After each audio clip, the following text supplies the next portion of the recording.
Rohit Sharma ji, advocate असीम सरोदे जी आणि या आजच्या ऐतिहासिक अशा जनता न्यायालयाच्या कामकाजात सहभागी होण्यासाठी उपस्थित असलेले देशभरातील सर्व पत्रकार बंधू भगिनी, शिवसैनिक, शिवसेनेचे पदाधिकारी, थोडा उशीर झाला या कामकाजाला. आज या भव्य सभागृहामध्ये दादा आजचा दिवस हा इतिहासात नोंदला जाईल. कारण ज्या प्रकारचं वातावरण आज महाराष्ट्रात आणि देशात आहे, खास करून शिवसेनेच्या बाबतीत दिलेल्या निकालानंतर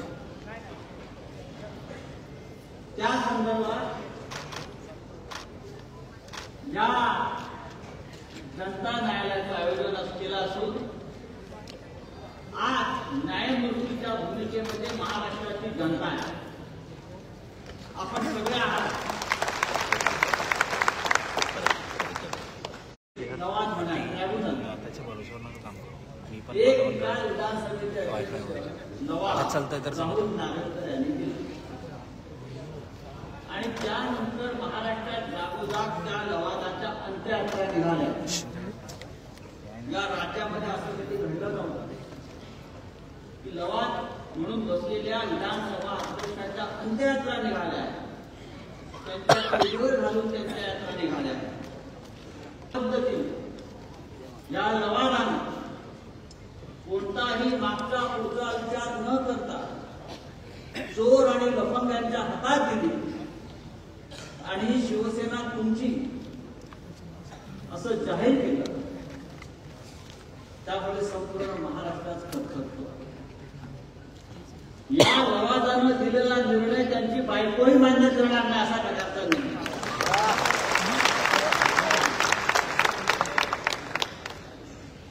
या राज्याचे निंदे मुख्यमंत्री दाढीदार नेहमी सांगत असतात, कर नाही त्याला डर कशाला. बरोबर आहे. आणि म्हणूनच कर नाही, डर नाही, आणि म्हणूनच हे जनता न्यायालय घेण्याची हिंमत आज आम्ही दाखवलेली आहे. आमच्यात हिंमत, आमच्याकडून काही झालेलं नाही. आम्ही कायद्याचं पालन केलेलं आहे. आम्ही न्यायालयामध्ये उत्तर लढायला बाबा, आम्ही न्यायालयाने नेमून दिलेल्या लवादासमोर आमच्या वकिलांनी आणि आमच्या शिवसेनेच्या नेत्यांनी उत्तम लढा दिलेला आहे. आम्ही इमानदारीनं लढलो आणि तुम्ही बेईमान्याने जिंकला. त्या बेईमान्याच्या विरोधामध्ये जनता नाही. ईमानदारी किसी कायदे और कानून की मोहताज नहीं. आम्ही ईमानदार आहोत. आणि अशा प्रकारे न्यायालयामध्ये बेईमानाने न्याय मिळत दादा तर उद्या न्यायालयात कोणी जाणार. आणि म्हणून हे जनता न्यायालय आपण आज इथे उभं केलं. मला खात्री आहे या न्यायालयात जो निर्णय जनता देईल तोच निर्णय आणि तोच निकाल 4 महिन्यानंतर होणाऱ्या लोकसभा आणि विधानसभा निवडणुकीमध्ये मिळाल्याचं. आजचा कार्यक्रम जो आहे, आजचं जे न्यायालयाचं स्वरूप आहे अत्यंत सुटसुटीत आहे. मी फार वेळ घेणार नाही. नक्की या खटल्याचं स्वरूप काय होतं आणि शिवसेनेनं कशा प्रकारे हा खटला उभा केला, लढला. सत्य कसं आमच्या बाजूने असताना सुद्धा सत्याचा खून झाला, सत्याची हत्या झाली. आणि या प्रत्येक न्यायालयीन लढ्याच्या प्रत्येक पायरीवर ॲडव्होकेट असीम सरोदे हे या संपूर्ण लढ्यात आपल्याला सहभागी होते.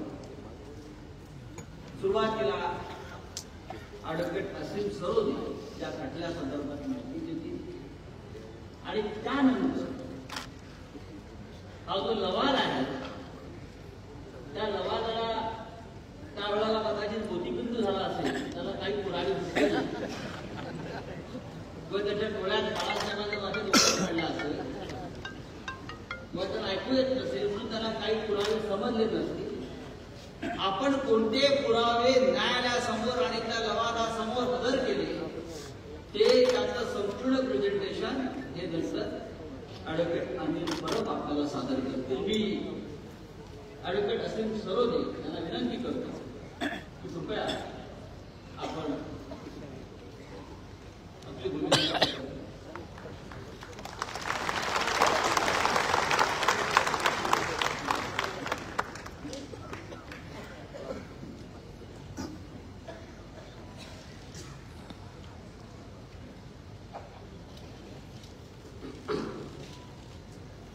मला तिथे बोलावलं त्याबद्दल मी उद्धव साहेबांचे आणि संपूर्ण शिवसेनेचे आभार मानतो.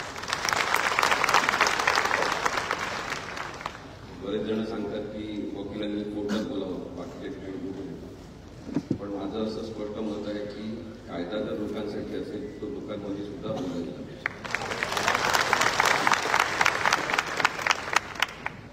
आज जनतेचं न्यायालय आयोजित करण्याला आणखी एक वेगळी किनार सुद्धा आहे की आज ज्यांनी न्याय तत्वावर आधारित अनेक निर्णय दिले ते देताना न्यायाधीशांना मार्गदर्शन केलं. ज्यांचं मार्गदर्शन न्यायाधीश घ्यायचे सर्वोच्च न्यायालय आणि उच्च न्यायालयात सुद्धा त्या नानी पालखीवालांचा आज जयंती.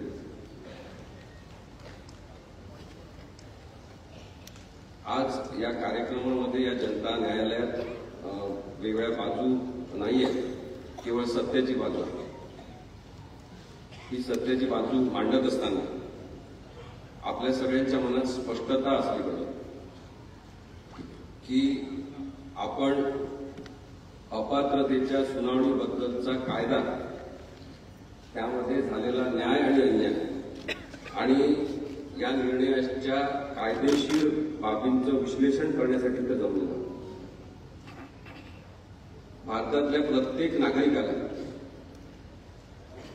उच्च न्यायालयात सर्वोच्च न्यायालयात दिलेल्या निर्णयाचं विश्लेषण करण्याचा पूर्ण हक्क आहे. त्याच्यामधून कोणत्याही न्यायालयाचा अवमान होत नाही. त्यामुळे शिवसेनेने हा कार्यक्रम आयोजित केला त्याच्याबद्दल त्यांचे मी जास्त आभार मानतो की या निमित्ताने नागरिकांनी आता न्यायालयाच्या अनेक निर्णयांचं विश्लेषण जाहीरपणे, अत्यंत साध्या सोप्या भाषेत स्पष्टपणे आणि कोणतीही चुकीची असभ्यतेची भाषा न वापरता करणं सुरू करा.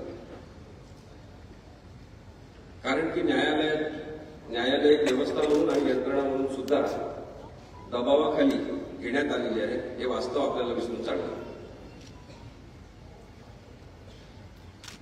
पक्षांतर कसं करायचं याबद्दलची एक बेकायदेशीर बाराखडी प्रस्थापित करणारा निर्णय म्हणून राहुल नार्वेकर यांनी दिलेल्या निर्णयाकडे आपल्याला बघायला पाहिजे. राहुल नार्वेकर यांच्याबद्दल व्यक्ती म्हणून आपल्याला काही बोलायचं नाही. कोणत्या न्यायालयातले न्यायाधीश असतील त्यांच्याबद्दल आपल्याला व्यक्ती म्हणून बोलायचं नाही. पण ही जी कायदेविरोधी प्रवृत्ती तयार होत आहे त्याच्याबद्दल या जनतेच्या न्यायालयात बोललं गेलं पाहिजे.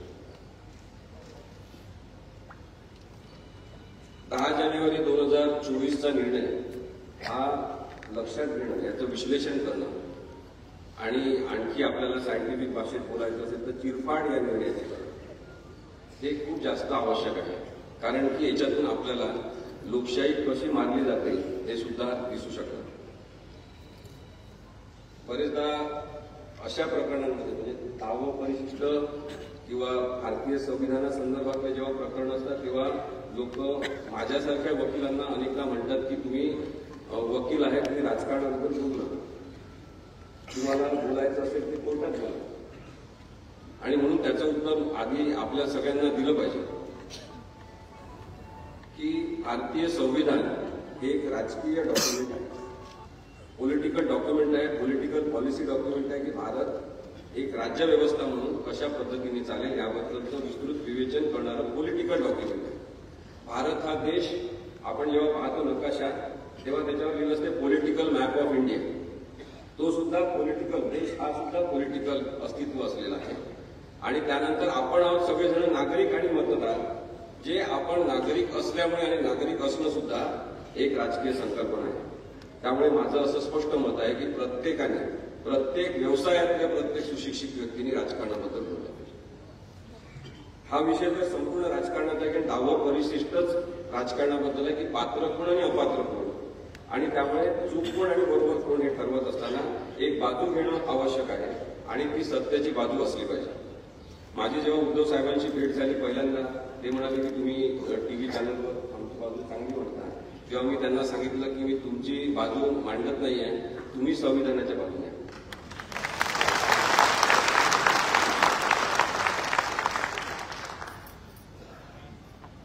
पक्षांतर बंदी कायदा हे नाव आहे 10व्या परिशिष्टाचं. कोणीही सामान्य माणूस आज पक्षांतर बंदी कायद्याबद्दल जाणून आहे, त्याला माहिती झाला की पक्षांतर बंदी कायदा काय, आणि त्यासाठी एकनाथ शिंदे, त्यांना फूस लावणारे देवेंद्र फडणवीस या सगळ्यांचे आपण आभार मानले पाहिजे की कायदेविषयक प्रबोधन एवढ्या मोठ्या प्रमाणात त्यांनी घडवलं. 10व्या परिशिष्टामध्ये पक्षांतर बंदी कायदा जो आहे त्याचं स्पष्ट नाव आहे पक्षांतर बंदी कायदा. पक्षांतर सोप्या पद्धतीने करण्यासाठीचा कायदा असं काही त्याचं नाव नाही.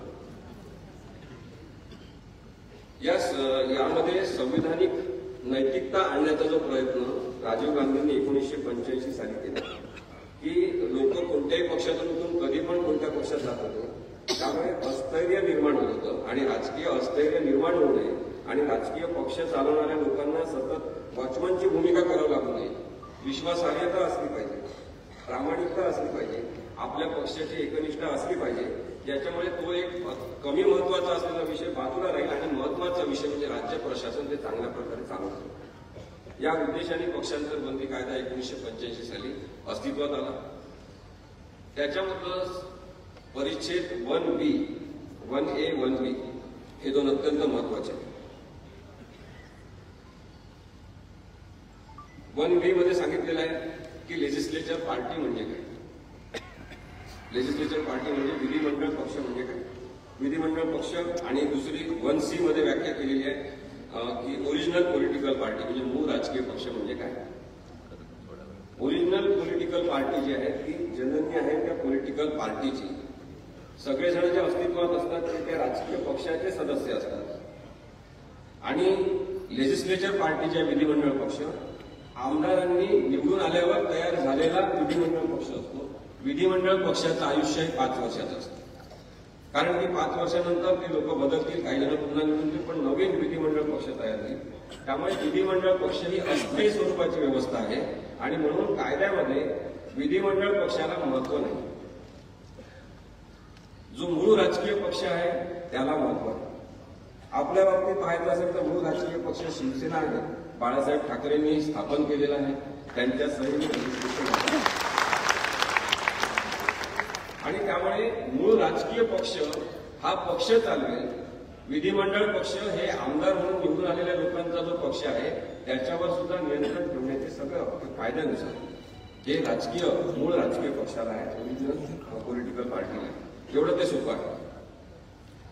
आता या दोन व्याख्या पाहिल्यावर आपल्याला लक्षात आलं असेल की अस्थायी स्वरूपाची जी व्यवस्था आहे ती विधिमंडळ पक्ष आहे. म्हणजे एकनाथ शिंदे आणि त्यांच्यासोबत पळून गेलेले जे लोक आहेत ते या अस्थायी स्वरूपाच्या 5 वर्षाचं आयुष्य असलेल्या विधिमंडळ पक्षाचे सदस्य होते. काही जण अर्थात त्याचे राजकीय पक्षाचे सुद्धा सदस्य असतील, पण ते विधिमंडळ पक्ष म्हणून तेवढंच महत्व आहे जेवढं कायद्यामध्ये सांगितलेलं आहे. याच्यामध्ये आणखी पुढचा भाग आहे, तो आहे 2(1)A आणि 2(1)B. मी आपल्याला अत्यंत सोप्या भाषेत कायदा समजून सांगण्याचा प्रयत्न करतोय, कारण की या जनता न्यायालयाचा उद्देश हा सुद्धा आहे असं मला वाटतं की आपण सगळ्यांनी, इथं बसलेल्या सगळ्यांनी तशा पद्धतीने रचना करण्यात आली. मग कोणी जर व्हीपचं पालन केलं नाही किंवा एखाद्या पक्षाच्या महत्वाच्या मिटिंगला बोलवलेलं असतानाही गेलं नाही तर तशा आधारे अपात्रता त्यांच्यावर येऊ शकते. परिच्छेद 3 जो आहे या 10व्या शेड्यूल मधला, त्याच्यामध्ये असं होतं की स्प्लिट म्हणजे उभी फूट झाली असेल की अर्धे लोक तिकडे अर्धे लोक इकडे असं गेलं असेल तर आधी त्या संदर्भात त्यांना संरक्षण असायचं की तुम्ही अर्धे लोक फुटून गेलेले आहे, त्याच्यामुळे तुम्हाला कोणाला अपात्र करता येणार नाही. परंतु नंतर कायदेशीर सुधारणा जेव्हा झाली तेव्हा परिच्छेद 3 हे डिलीट करण्यात आलं. त्यामुळे आता कोणाला हे स्प्लिट आम्ही केलेलं आहे, आम्ही पक्ष सोडून सगळेजण गेलेला, आम्ही जास्त संख्येने गेलेलो आहे, त्याच्यामुळे आम्हाला संरक्षण आहे, आम्हाला अपात्र ठरू नका असं म्हणण्याचा कोणताही अधिकार कोणाला राहिलेला नाही. मग आता जर पक्ष सोडला असेल कोणी तर त्यांना हक्क काय आहे की ते एका दुसऱ्या राजकीय पक्षामध्ये त्वरित विलीन होऊ शकतात. ते एखादा आपला गट स्थापन करून त्या गटाला गट म्हणून मान्यता, राजकीय गट म्हणून मान्यता मिळवून नंतर एखादा राजकीय पक्ष काढू शकतात.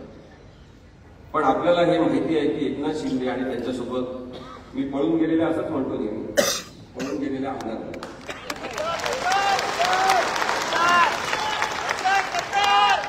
कधीही पक्षामध्ये कुठे ते विलीन झालेले नाही आणि नाही त्यांनी कुठला गट स्थापन केला.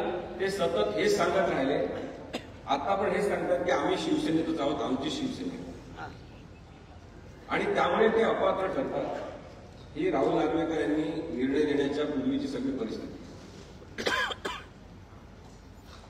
त्यांनी मर्जर केलं नाही आपल्याला माहिती आहे.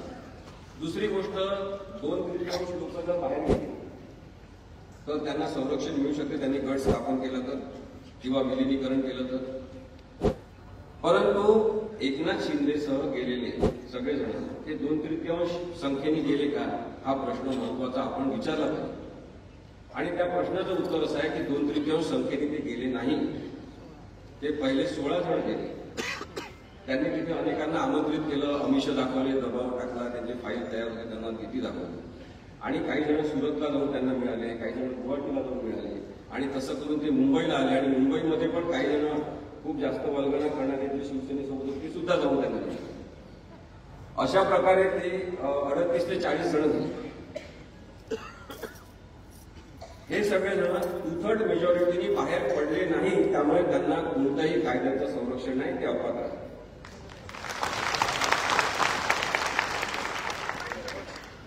आता पॅरेग्राफ 5 जो आहे या कायद्याचा, त्याच्यामध्ये एक्सेप्शन्स दिलेले आहेत की कोणत्या परिस्थितीत अपात्र ठरणार नाही. त्याच्यामध्ये आता मी जे सांगितलं तेच दिलेलं आहे, पण एक महत्वाचा मुद्दा त्याच्यामध्ये आहे आणि तो आपण राहुल नार्वेकर यांच्या बाबतीत लक्षात घेतला पाहिजे. जेव्हा एखाद्याची विधानसभा अध्यक्ष म्हणून नेमणूक होते तेव्हा त्यांनी तटस्थ वागलं पाहिजे, पक्षनिरपेक्ष वागलं पाहिजे आणि प्रामाणिकपणे राहायला पाहिजे, अशी अट कायद्याला अपेक्षित आहे. असं कायद्याला अपेक्षित आहे की हा माणूस निरपेक्ष वागेल, पक्षाशी याचा संबंध नाही.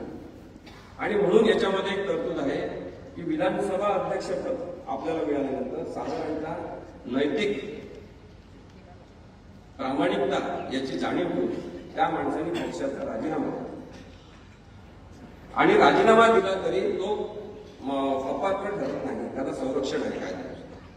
आणि ज्यावेळेस तो माणूस विधानसभा अध्यक्ष राहणार नाही तेव्हा परत तो त्या पक्षामध्ये जाऊ शकतो, तो पात्रच राहील, त्याला अपात्र ठरवण्यात येणार नाही. राहुल नार्वेकर यांनी राजीनामा दिला नव्हता, आपल्याला माहिती आहे.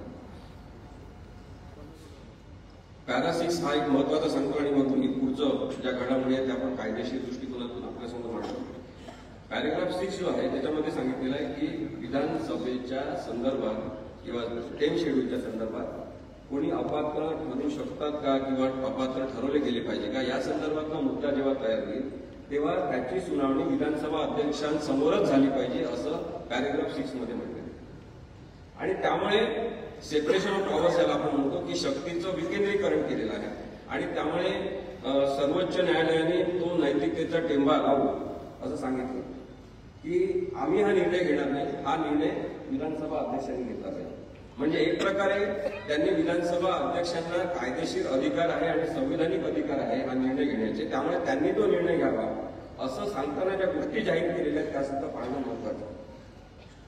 विधानसभा अध्यक्षांनी सुप्रीम कोर्टच्या या सगळ्या निर्णयाचा त्यांना अधिकार अपात्रतेचे तुम्ही वापरा आणि तुम्ही अपात्र म्हणून जाहीर करा हे सांगितलं विश्वासाने. त्याचा विश्वासघात सुप्रीम कोर्टाचा कसा केलेला हे सुद्धा मी पुढे सांगतो. आता हा कायदा झाला, एवढं सगळ्यांना समजलं असेल. आता या कायद्याचा अर्थ कसा काढायचा? जेव्हा एखादी शंका निर्माण झाली, एखादी गडबड झाली किंवा एखादी अशी परिस्थिती अपवादाच्या संदर्भात निर्माण झाली, तर या कायद्याचा अर्थ कसा काढायचा?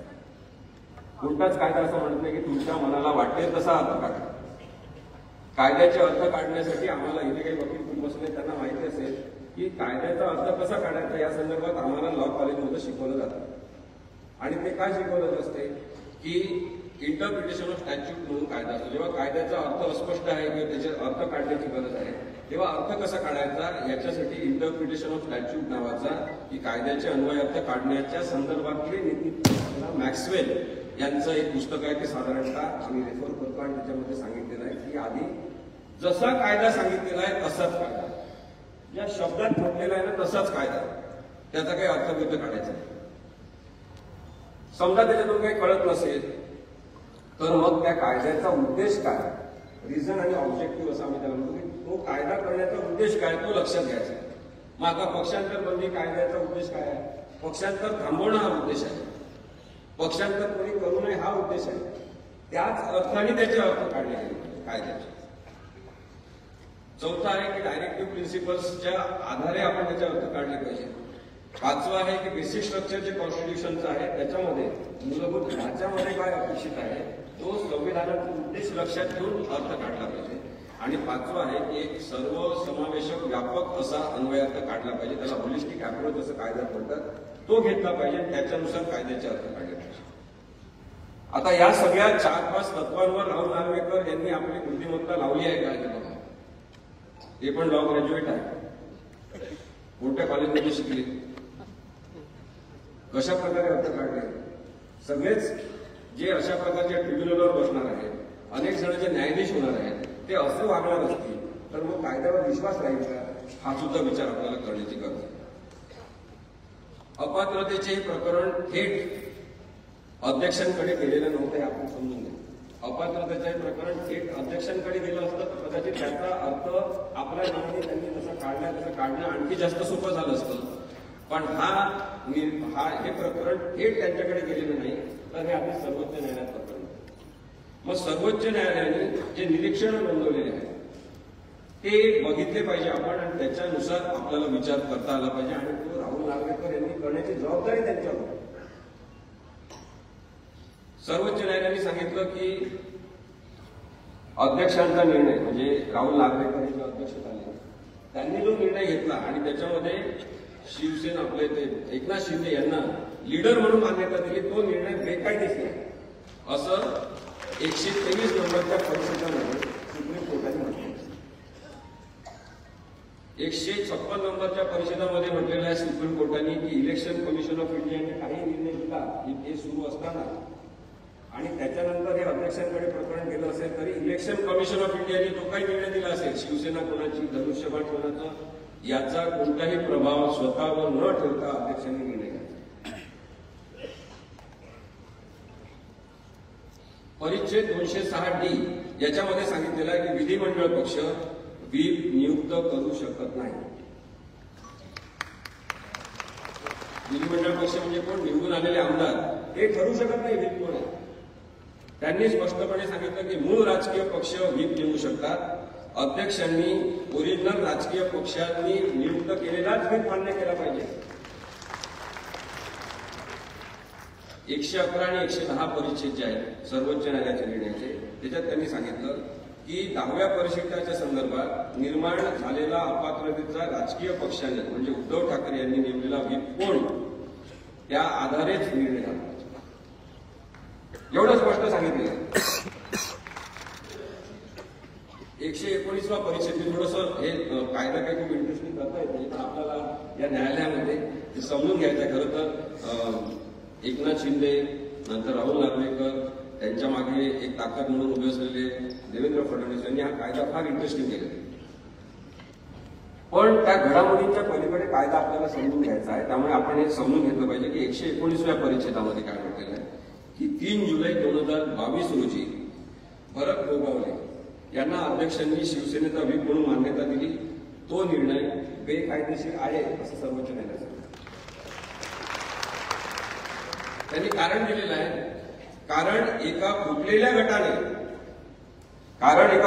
गटाने केलेल्या ठरावाच्या आधारे नियुक्ती हा राजकीय पक्षाचा निर्णय नव्हता असं सांगितलं.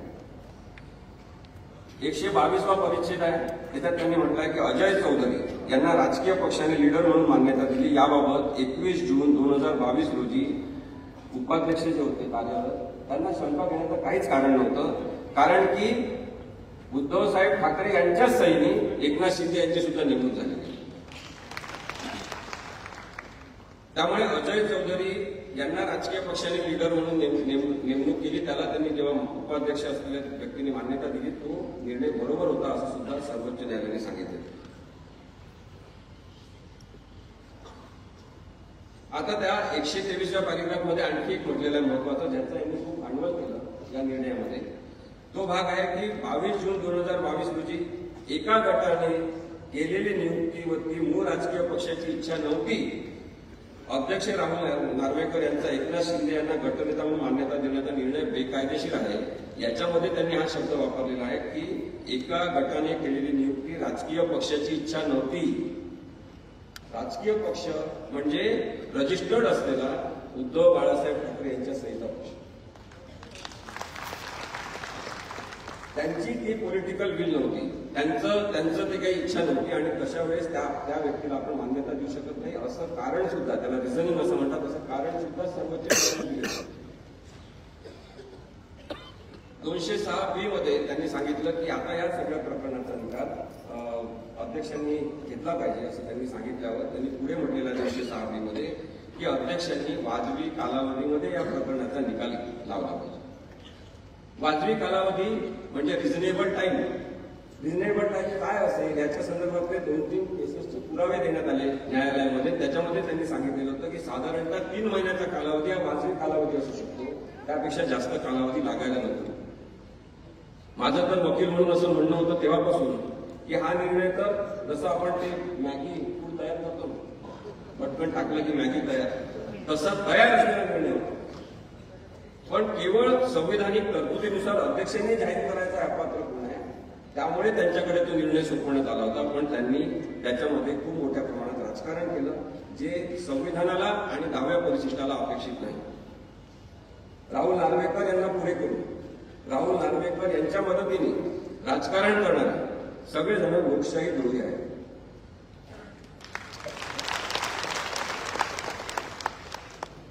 अध्यक्षांनी मूळ राजकीय पक्षाने नियुक्त केलेला व्हीप मान्य करावा व पार्टीची घटना काय या संदर्भात निर्णय घ्यावा असं त्यांना सूचित करण्यात आलं होतं.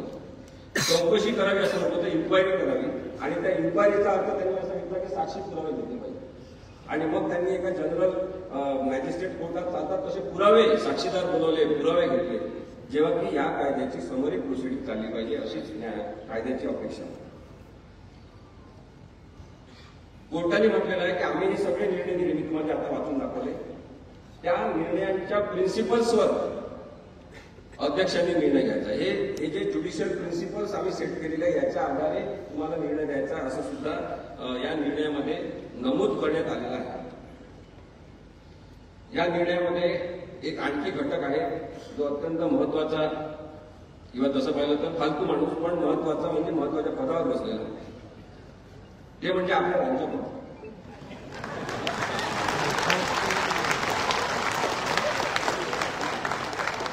न्यायालयाने दुःख व्यक्त केलं आपल्या सगळ्यांतर्फे, सगळ्या भारतीय नागरिकांचं दुःख व्यक्त केलं आणि सांगितलं की घटनात्मक पद असलेल्या राज्यपाल पदावर बसलेल्या एखाद्या माणसाने लोकशाही मार्गाने स्थापन झालेलं सरकार उठवून टाकण्यामध्ये सहभाग घेणे अत्यंत दुःखद आहे.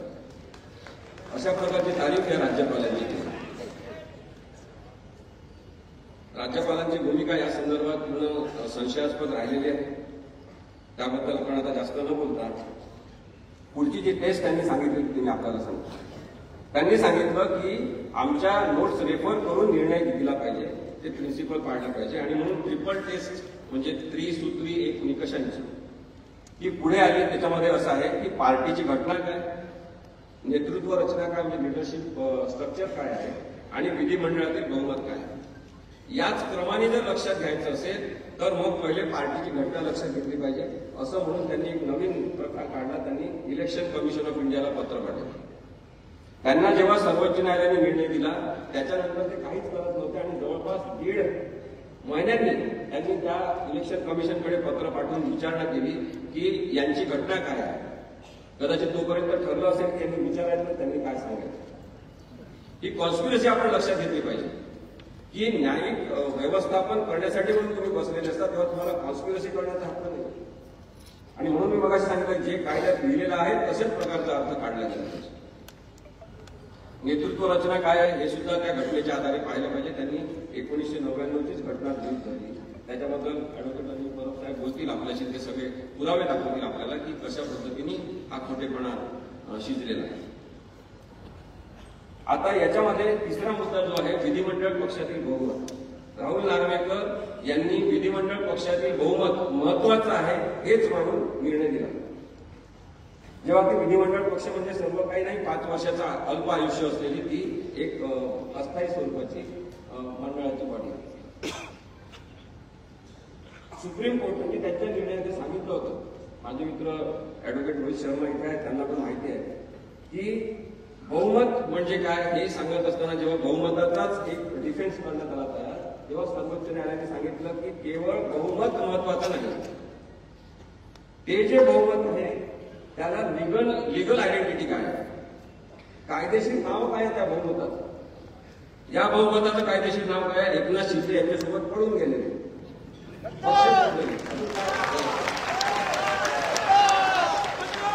आणि त्यालाच बहुमत मानून यांनी निर्णय दिले. राहुल नार्वेकर म्हणतात एकीकडे मग नंतर की इंटर पार्टी डिस्प्यूट आहे, हे पक्षांतर्गत आहे. आपण हे समजून घेतलं पाहिजे की राहुल नार्वेकर यांनी असं निरीक्षण नोंदवलं आणि तुम्ही सुद्धा अपात्र नाही, तुम्ही सुद्धा अपात्र नाही, सगळेजण आपल्या घरी जा, अशा पद्धतीचा निर्णय देणं हा सर्वोच्च न्यायालयाचा घोर अपमान आहे. कारण की सर्वोच्च न्यायालयाने 10व्या परिषदेची केस म्हणून चालवली. वयाने अत्यंत ज्येष्ठ आणि सिनियर असलेले 5 न्यायाधीश एकत्र बसतात, 5.5 महिने हिअरिंग घेतात, 10व्या परिशिष्टाची केस म्हणून चालवतात. तुम्ही इथे म्हणता की 10व्या परिशिष्टाची केस नाही, इंटर पार्टी डिस्प्यूट आहे आणि इंटर पार्टी डिस्प्यूट असल्यामुळे 10वा परिशिष्ट लागूच होत नाही. याच्याबद्दल महाराष्ट्रातल्या सगळ्या लोकांनी प्रश्न विचारला. हा इंटर पार्टी डिस्प्यूट नाही आणि तरी सुद्धा अशा प्रकारचा निर्णय दिलेला. आता असाच निर्णय होणार आहे असं महाराष्ट्रातल्या सगळ्या लोकांना माहित होतं. हे या न्यायालयाचं एकूण एक लहान गावातल्या माणसाला माहित होतं की असाच निर्णय होणार. मी जिथे ऐकतो आमची निर्भय करूनची सभा असेल तेव्हा तुम्ही काही सांगावं की उद्धव साहेबांच्या विरुद्धच निकाल लागला. एवढी गॅरंटी लोकांमध्ये बेकायदेशीरते निर्माण झालेली आहे की अन्यायच होणार असं निर्माण झालेलं आहे.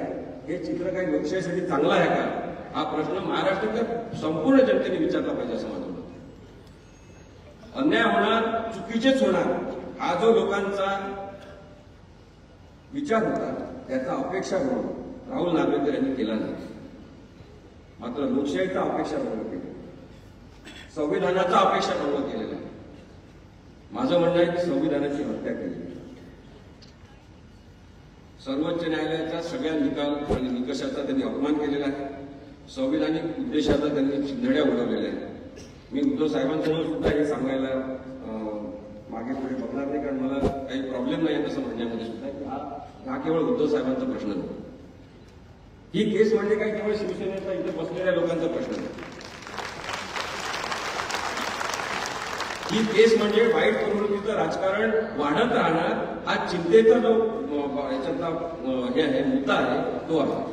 हा लोकशाही समोरचा मुद्दा आहे आणि म्हणून भीती वाटते आपल्याला. मला भीती वाटते की अशा पद्धतीने जर न्याय होणार असेल, जसं मगाशी संजय राऊत साहेब म्हणाले की सगळ्या वकिलांनी खूप चांगली बाजू मांडली, आमच्यातर्फे सगळे साक्षी पुरावे चांगले देण्यात आले.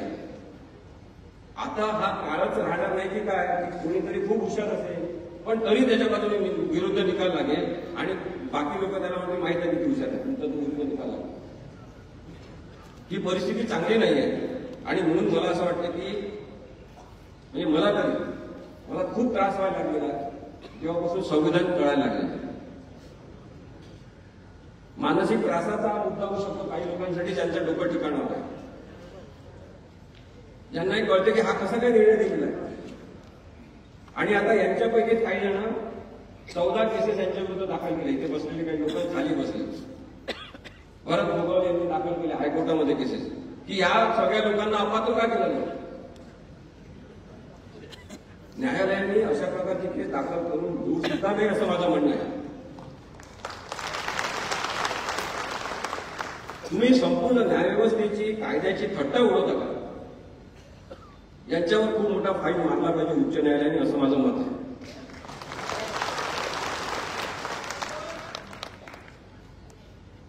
एक शेवटचं सांगतो आणि थांबतो. 2 मित्र होते आणि ते 2 जण भेटले पारावर. तर तो मित्र म्हणाला की माझ्या बकरीने अंड दिलाय. बकरी तुझ्या अंड दिलीस काय? म्हणजे माझ्या बकरीने दिलाय अंड. तर तो खूप भांडायला लागला. तेव्हा तुम्हाला चल दाखव, तुला चल म्हणून दाखव तुम्ही कसं अंड दिलं. घरी गेले ते त्याच्यात. तर त्याने त्याच्या कोंबडीचंच नाव बकरी ठेवलं.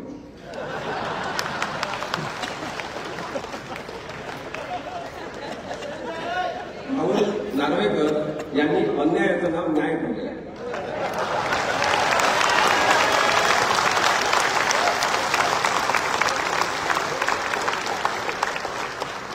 दुसरीकडे खूप मोठा भ्रष्टाचार न्यायव्यवस्थेत वाढत आहे याच्याबद्दलची चिंता मी नक्की व्यक्त करेन. मी जस्टिस चंद्रशेखर धर्माधिकारी जिवंत असताना त्यांच्यासोबत काम करत होतो. ते नेहमी सांगायचे की आता कायद्याचं राज्य काही राहिलं नाही, काय द्यायचं राहिलं. आणि असं जर चित्र असेल तर हे लोकशाहीसाठी काही चांगलं नाही. त्यामुळे आपण शिवसेनेच्या सगळ्या इथे जमलेल्या पदाधिकाऱ्यांना आणि हे ऐकत असलेल्या सगळ्या महाराष्ट्रातल्या लोकांना मला सांगायचं आहे की लोकशाहीवर प्रेम करणं आपण या केसच्या निमित्ताने शिकतो.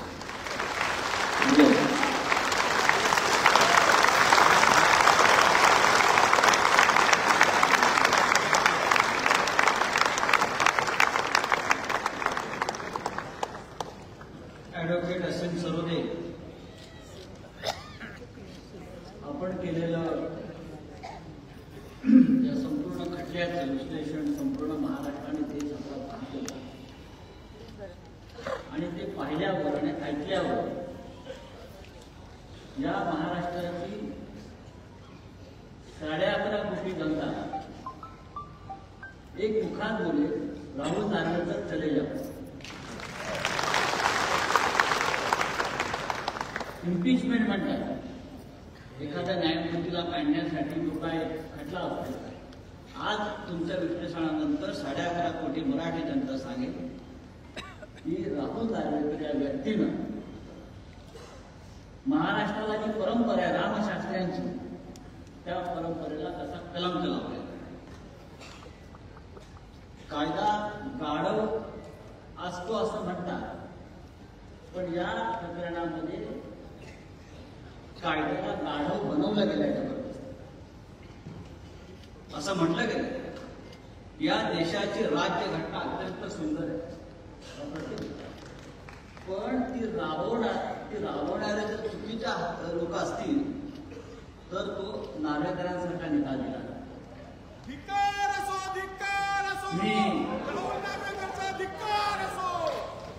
संपूर्ण महाराष्ट्रामध्ये सध्या हेच चालू आहे. आणि जेव्हा ते खुर्चीवर नसतील तेव्हा त्यांना रस्त्यावर चालणं मुश्किल होईल.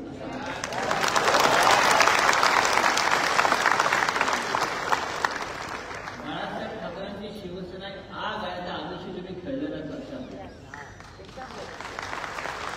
मी ॲडव्होकेट अनिल परब आपले शिवसेनेचे नेते, ज्यांनी या संपूर्ण खटल्याला एक वेगळ्या पद्धतीनं पुरावे उभे करणं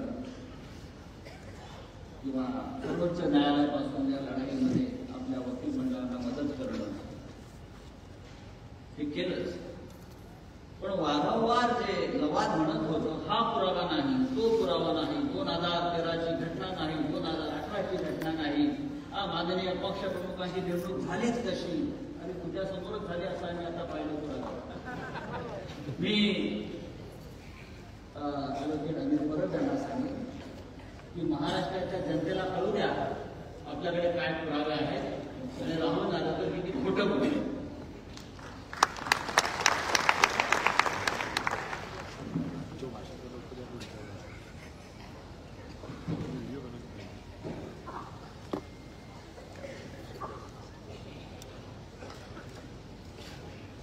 आपल्या सगळ्यांनाच माहिती आहे, गेले 1.5 वर्ष या अपात्रतेची सुनावणी ही सुप्रीम कोर्टामध्ये चालू होती आणि सुप्रीम कोर्टामध्ये मी अनिल देसाई आणि आपले शिवसेनेचे सर्व वकील या सगळ्या प्रकरणाच्या बाबतीमध्ये न्यायालयात लढाई लढणाऱ्या सगळ्या वकिलांना शिवसेना पक्षातर्फे मदत करण्याचं काम आम्ही दोघे करत होतो. आणि ही लढत ज्या वेळेला आपले ज्येष्ठ वकील कपिल सिब्बल हे शिवसेनेची बाजू मांडत होते, त्यावेळेला संपूर्ण देशाने जवळपास असं ठरवलं होतं की कपिल सिब्बल यांनी मांडलेले मुद्दे आणि या मुद्द्यांमुळे ही गद्दार 16 लोकांची कंपनी 100% डिस्क्वालिफाय होईल अशा प्रकारचं एक मत हे त्यावेळेला तयार झालं होतं. परंतु सुप्रीम कोर्टाने जो निकाल दिला, देसाई साहेबांनी सुधीर प्रभूंच्या वतीने जी काही याचिका दाखल केली होती, त्या याचिकेमध्ये जो निकाल दिला, तो निकाल देताना आपले जे काही मुद्दे होते ते जवळपास सगळे मुद्दे अधोरेखित करून एक फ्रेम बनवून दिली होती की निकालाची अंमलबजावणी करण्याचा अधिकार हा अध्यक्षांना आहे आणि म्हणून आम्ही ह्या निकालाची एक चौकट बनवतो आणि ही चौकट अध्यक्षांकडे पाठवतो आणि ह्या चौकटीत राहून अध्यक्षांनी आपला निर्णय द्यावा अशा प्रकारची एक चौकट बनवून दिली होती. आणि ह्या चौकटीत जे काही मुद्दे दिले होते त्या मुद्द्यांपैकी 2 मुद्दे जे महत्वाचे होते, त्याच्यामध्ये एक अपात्रतेचा मुद्दा होता आणि अपात्रतेचा मुद्दा हा परिशिष्ट 10 भारतीय घटनेच्या परिशिष्ट 10 म्हणजे शेड्यूल 10च्या खाली जे अपात्रतेला पात्र होतात, कोणाला अपात्र करता येतं याच्यासाठी अतिशय स्पष्ट गाईडलाईन त्यांनी दिली होती, जी आता सरोदे साहेबांनी सांगितली की सुप्रीम कोर्टाने काय निकाल दिला होता आणि राहुल नार्वेकरांनी आपण सुप्रीम कोर्टापेक्षा कसे वरचढ आहोत हे त्यांच्या निकालात सिद्ध कसे केले. आणि हे सगळं करताना इलेक्शन कमिशनच्या समोर आपली जी काही पक्षाच्या चिन्हाची आणि नावाची जी लढाई चालू होती, त्याच्यामध्ये जो निर्णय आला, साधारण त्याच निर्णयाचं वाचन हे राहुल नार्वेकरांनी केलं.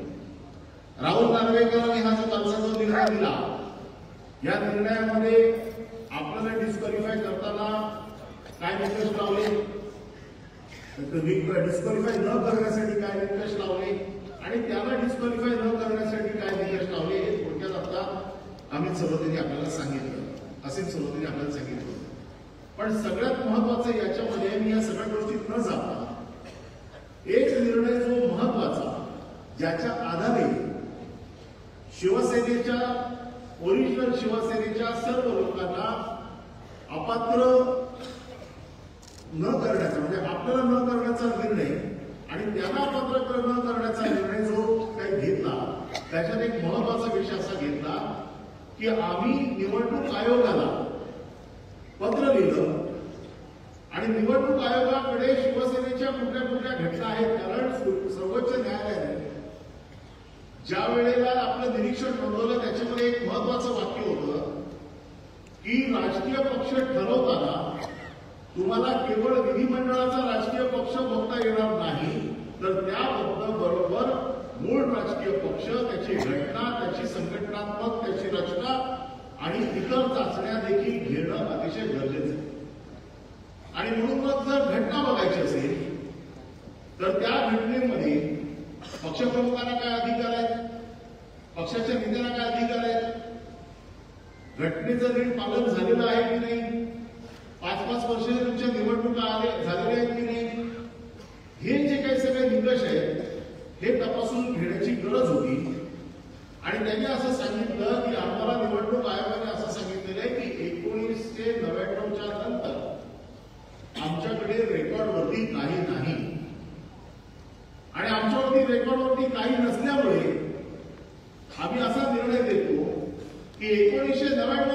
घटना ही तुमची शेवटची आहे आणि त्याच्यानंतर आमच्याकडे काही नाही आणि त्या 1999च्या घटनेत सर्वोच्च अधिकार हे शिवसेना प्रमुख बाळासाहेब ठाकरे यांनाच होते. त्याच्यानंतरचे अधिकार कोणाला दिलेल्याची नोंद आमच्याकडे नाही आणि आता बाळासाहेब नसल्यामुळे आम्हाला विधिमंडळाचा पक्ष हाच मूळ पक्ष आहे असं समजून आपलं चिन्ह पण काढून घेतलं, आपलं नाव पण काढून घेतलं आणि त्याच निर्णयाची पुनरावृत्ती साधारण राहुल नार्वेकरांनी आपल्या निकालात केलेली आहे.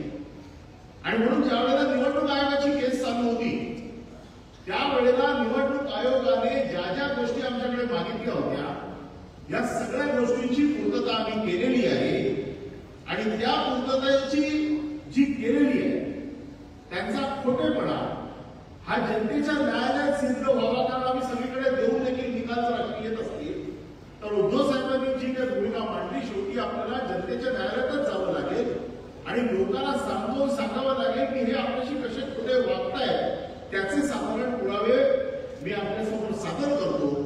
आणि म्हणून की जी 2013ला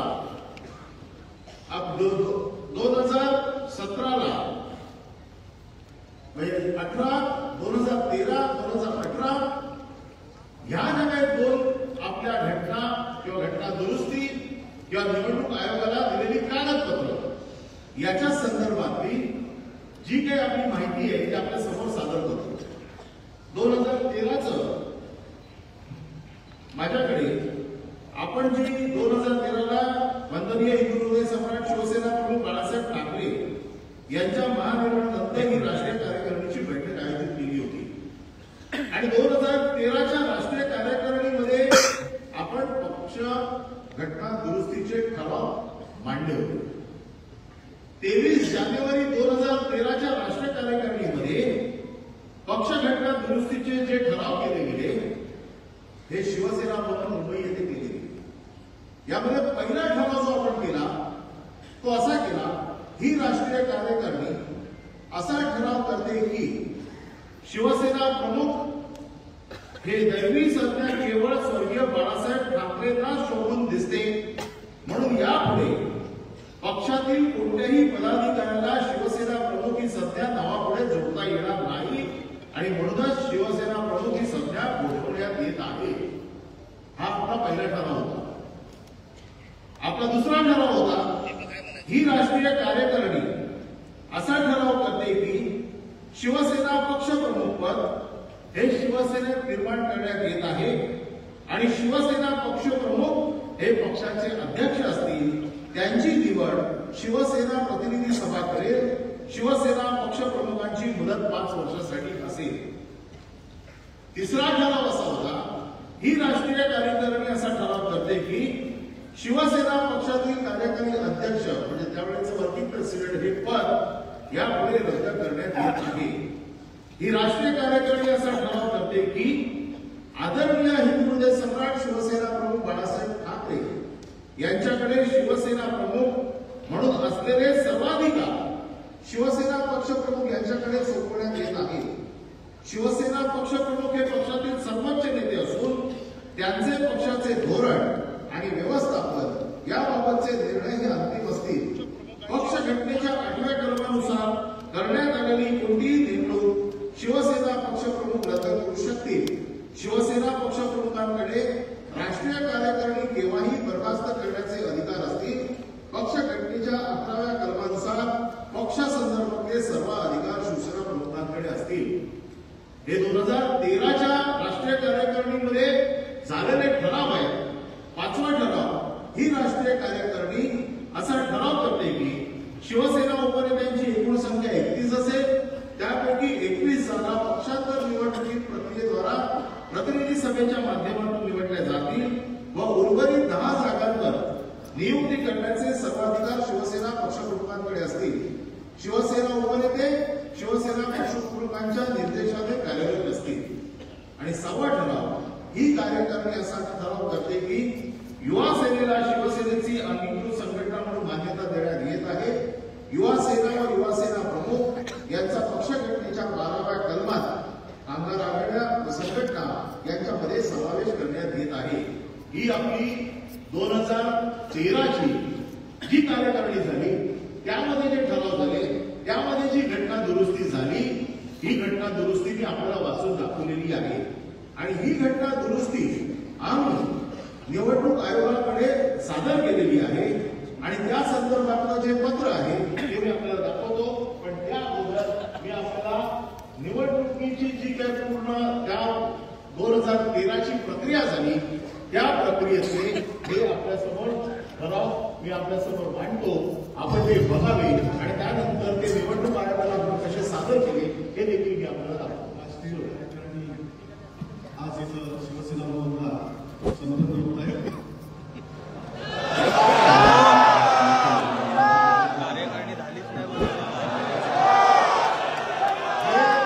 कालचे निकाल देणारे आपले अध्यक्ष हे त्या सभेत होते आणि सभेत असून त्यांनी सांगितलं 1999च्या नंतर आमच्याकडे कुठलाही कागद आलेला नाही, स्वतः ते त्याच्यामध्ये हजर आहेत।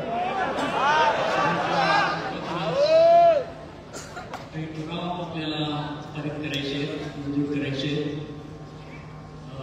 यापूर्वी राष्ट्रीय कार्यकारिणीची म्हणजे शिवसेना नेत्यांची सभा 30 नोव्हेंबर 2012 रोजी मातोश्री इथे पार पडली आणि त्यामध्ये काही शिवसेनेच्या घटना दुरुस्तीचे प्रस्ताव मंजूर करण्यात आले।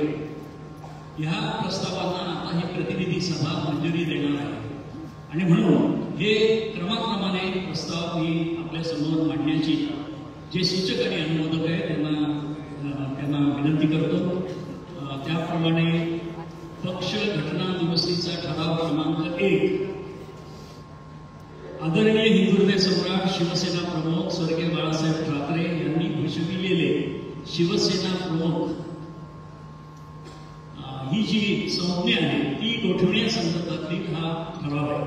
हा ठराव मांडण्यासाठी मी आदरणीय मनोहर जोशी साहेब आणि त्यांना अनुमोदन देण्यासाठी ॲडव्होकेट लीलाधर ढाके यांना विनंती करतो। ही कार्यकारिणी असा ठराव करते की शिवसेना प्रमुख ही दैवी संज्ञा केवळ स्वर्गीय बाळासाहेबांना शोभित दिसते,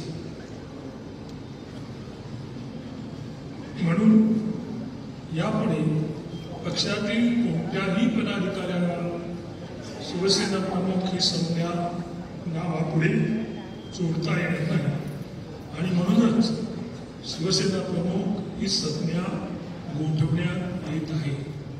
बंधू भगिनींनो, हा पहिला क्रमांकाचा ठराव पक्ष घटनेच्या दुरुस्तीचा आहे। शिवसेना प्रमुख एकच आणि ते म्हणजे माननीय बाळासाहेब ठाकरे।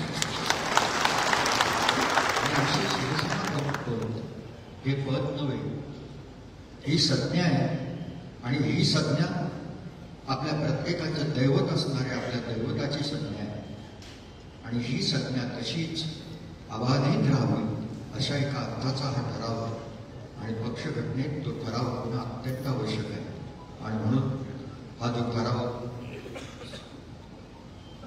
सराने मांडलेला आहे त्याला अनुमोदन देण्यासाठी मुलगा आहे। आपल्या सर्वांना हा ठराव पारित करावा आणि त्याप्रमाणे हा ठराव मांडण्यात आलेला आहे। तो आता आपण सर्वांमध्ये मंजूर करण्यासाठी आपल्यासमोर मी ठेवतो। आपण हात उंच करू आणि घोषणा देऊन हा प्रस्ताव मंजूर करा।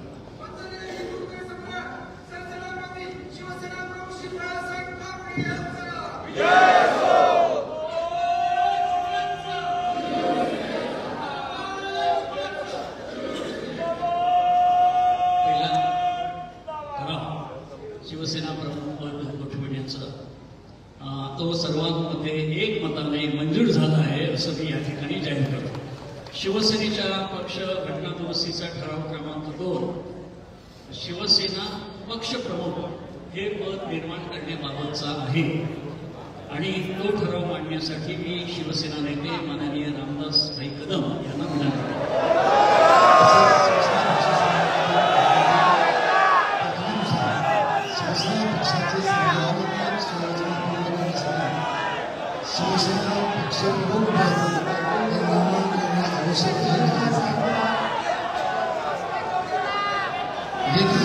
राष्ट्रीय कार्यकारिणीसाठी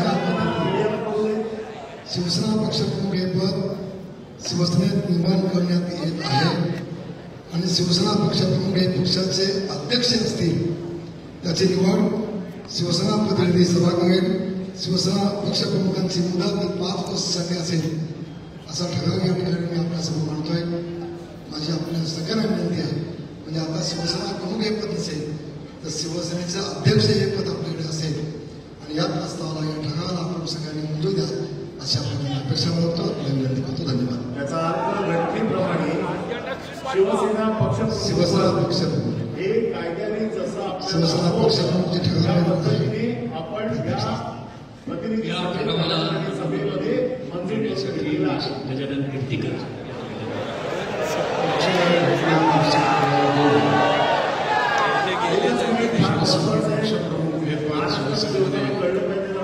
निर्माण करण्यासाठी त्याची मुदत 5 वर्ष असण्यासाठी प्रतिनिधी सभा त्यांची निवड करण्यासाठी अशा तऱ्हेचा हा ठराव आहे. शिवसेना नेते रामदास कदम यांनी मांडलेला आहे, त्याला मी अनुमोदन देतो. शिवसेना पक्षघटनेच्या दुरुस्तीचा हा ठराव क्रमांक 2 माननीय रामदास कदम यांनी मांडला आणि माननीय गजानन कीर्तीकर यांनी त्याला अनुमोदन दिलं. शिवसेना पक्ष घटनेमध्ये शिवसेना पक्षप्रमुख पद निर्माण करण्याचा हा प्रस्ताव मी आता आपल्या समोर मंजुरीसाठी ठेवत आहे. हा मंजूर असल्याबद्दल आपण हात उंचावून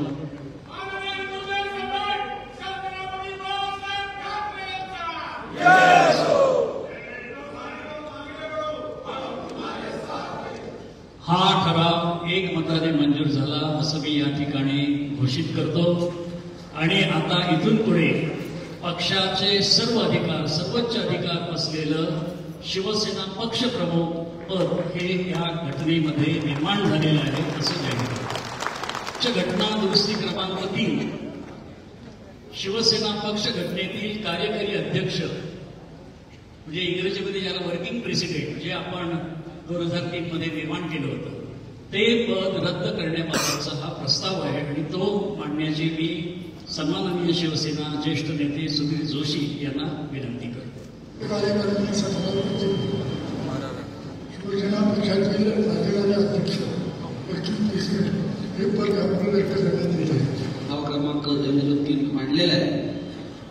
वर्किंग प्रेसिडेंट म्हणजे कार्यकारी अध्यक्षपद रद्द करण्यासंदर्भात त्यास अनुमोदन देत आहे. हा प्रस्ताव सुद्धा आपण मंजूर करण्यासाठी आपली संमती द्यावी. धन्यवाद. हा ठराव क्रमांक 3 कार्यकारी अध्यक्ष वर्किंग प्रेसिडेंट हे पद रद्द करण्यात येत आहे. हा मंजूर झाला असं मी या ठिकाणी जाहीर करतो. आदरणीय हिंदुहृदय सम्राट शिवसेना प्रमुख स्वर्गीय बाळासाहेब ठाकरे यांच्याकडे शिवसेना पक्षाध्यक्ष म्हणून असलेले सर्वाधिकार यापुढे शिवसेना पक्ष प्रमुखांकडे सोपविण्याचा हा ठराव आहे आणि तो ठराव मांडण्यासाठी मी गजानन कीर्तीकर यांना विनंती करतो.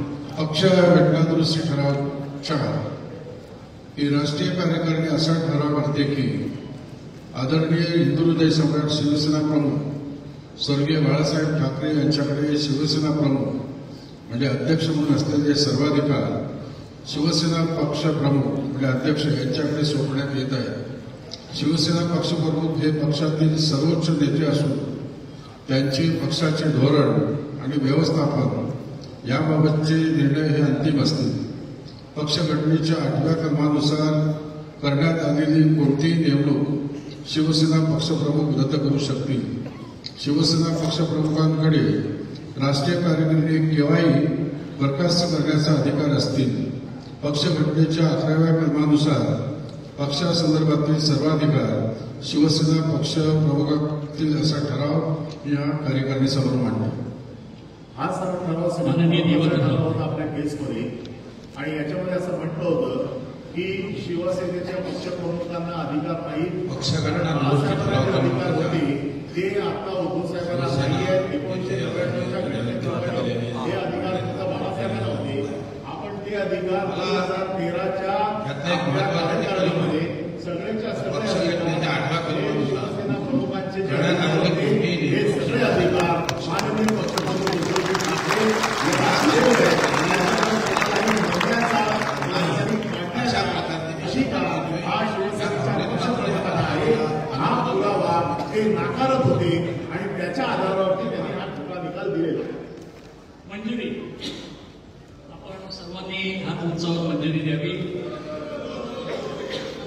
ठराव मंजूर केल्याबद्दल धन्यवाद.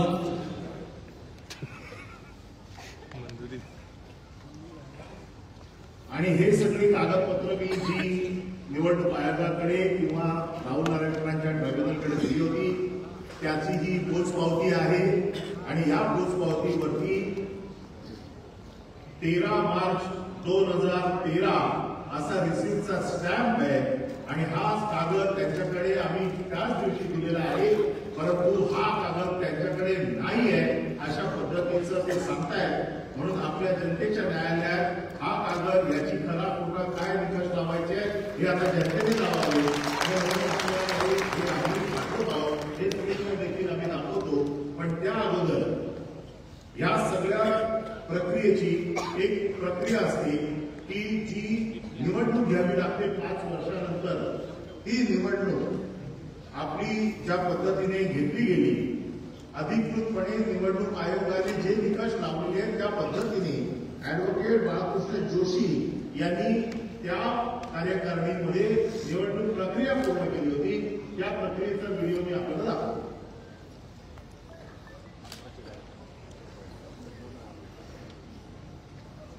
व्यासपीठावर बाळकृष्ण जोशी निवडणूक प्रक्रिया पक्षांतर्गत निवडणूक प्रक्रिया पार पाडण्यासाठी निवडणुकीच्या प्रक्रियेला मी सुरुवात करीत आहे. शिवसेना पक्षप्रमुख म्हणून 1 पदासाठी मी निवडणूक जाहीर केली होती. त्यासाठी माझ्याकडे 1 अर्ज आलेले आहेत. माननीय श्री उद्धवजी ठाकरे यांचा एकमेव अर्ज आलेला असल्याकारणाने मी जाहीर करतो की श्री उद्धवजी ठाकरे हे शिवसेना पक्षप्रमुख म्हणून मी त्यांची निवडणूक जाहीर केली.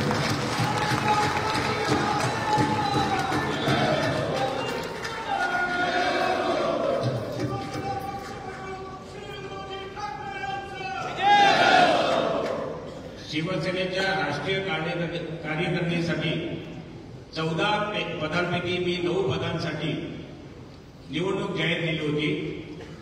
आणि त्यासाठी माझ्याकडे 9 अर्ज आलेले आहेत. आणि त्यामुळे मी या सर्व उमेदवार हे निवडून आले असे घोषित करीत आहे. त्यांची नावं खालीलप्रमाणे आहेत. माननीय डॉक्टर श्री मनोहर जोशी, माननीय श्री सुधीर जोशी, माननीय श्री दत्ताजी नलावडे, माननीय श्री लीलाधर ढाके, माननीय श्री सुभाष देसाई, माननीय श्री रामदास कदम, माननीय श्री दिवाकर रावते, माननीय श्री संजय राऊत आणि माननीय श्री गजानन कीर्तीकर. या 9 लोकांची अर्ज आल्यामुळे मी हे शिवसेनेच्या राष्ट्रीय कार्यकारिणीचे सदस्य म्हणून ते निवडून आलेले आहेत असं मी जाहीर करतो. शिवसेना उपनेते म्हणून 21 पदांसाठी मी निवडणूक जाहीर केली होती. आणि त्यामध्ये मला 21 अर्ज माझ्याकडे आलेले आहेत. आणि त्या 21 उपनेत्यांची मी नावं घोषित करीत आहे.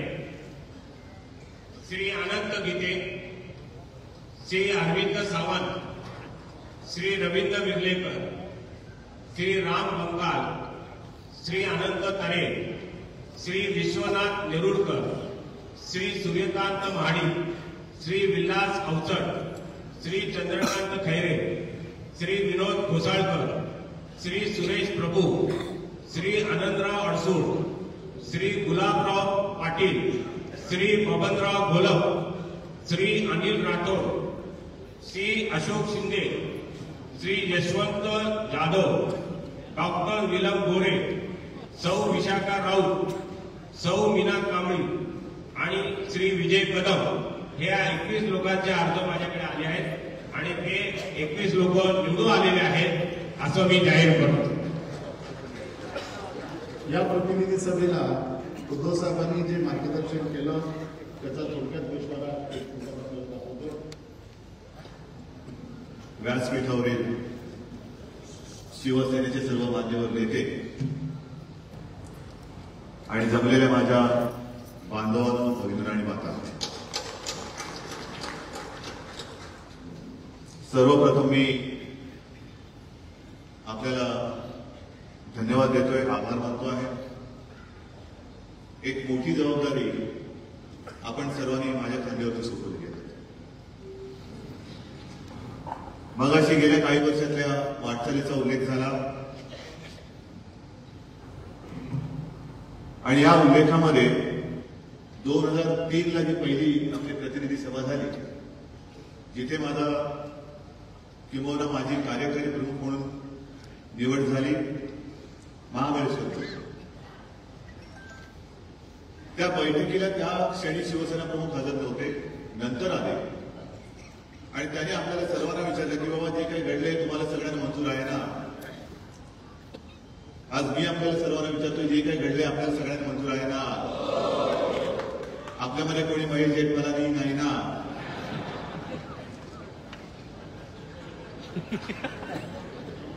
मी विचारलेलं बरं, कारण नंतर मग कोणाला काही सुचायला नव्हतं.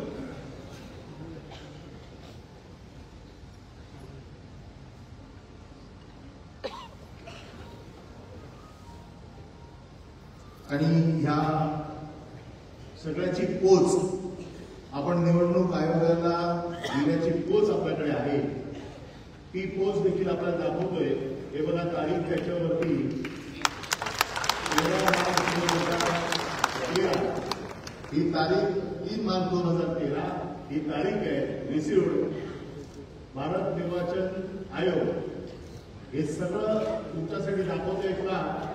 आणि हे सगळे त्यांचे रिसिव्ह केलेले जे अधिकारी आहेत त्यांच्या या सह्या आहेत, इकडे आहेत. हे बघा, इथपासून ते इथपर्यंत म्हणजे त्यांच्या प्रोसिजरने ज्या सह्या जात आहेत त्या सह्यांचा कागद मी आपल्यासमोर ठेवतोय. हाच कागद आपण निवडणूक आयोगाला सादर केला होता. म्हणजे त्यांना कुठल्याही परिस्थितीत हे म्हणण्याचा अधिकार नाही की तुम्ही निवडणूक आयोगाला घटना दिलेली नाही, ज्याच्यामध्ये उद्धव साहेबांना पक्षप्रमुख केलं, बाळासाहेबांचे सगळे अधिकार उद्धव साहेबांकडे दिल्याचा हा खळखळीत पुरावा आहे. आणि मला असं वाटतं की हीच आपली जिंकण्याची 100% गॅरंटी.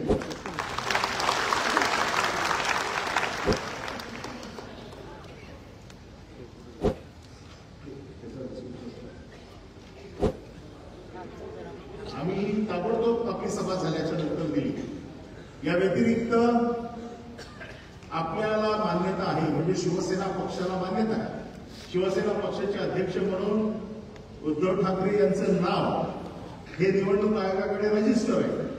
याचे वेगवेगळे पुरावे मी आपल्यासमोर देतो.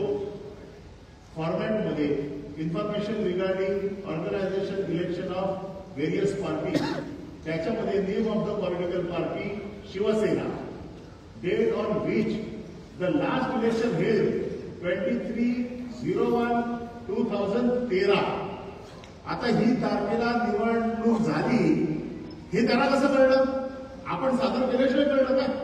आणि त्यांच्या रेकॉर्डवर कसं आलं? आपण सादर केल्याशिवाय कळलं का? आणि त्यांनी तिथे म्हटलं आहे total number of 186 as per the list attach. म्हणजे आपल्या प्रतिनिधी सभेमध्ये किती लोक होते त्या सगळ्यांची लिस्ट आपण सबमिट केलेली आहे, ही लिस्ट आपण दिलेली आहे. आणि त्यांनी त्याला सगळं डेट ऑफ विच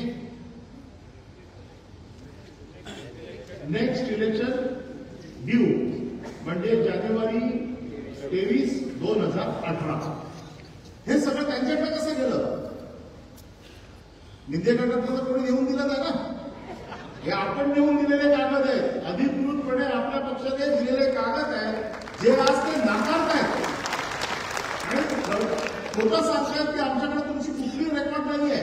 मग तुम्हाला कसं कळलं की आमचा पक्ष शिवसेना आहे, या पक्षाचे अध्यक्ष आहेत, या पक्षाचे प्रतिनिधी किती मेंबर आहेत आणि तुमची पुढची इलेक्शन कधी आहे याची तारीख हे त्यांनी जे वेबसाईटवर टाकलेला कागद आहे.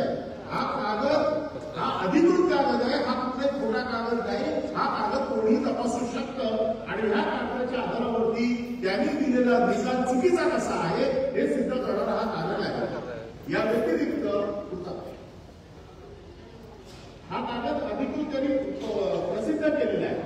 त्यांनी निवडणूक आयोगाने उद्धव साहेबांना लिहिलेलं पत्र आहे. उद्धव ठाकरे अध्यक्ष शिवसेना, कधी आहे?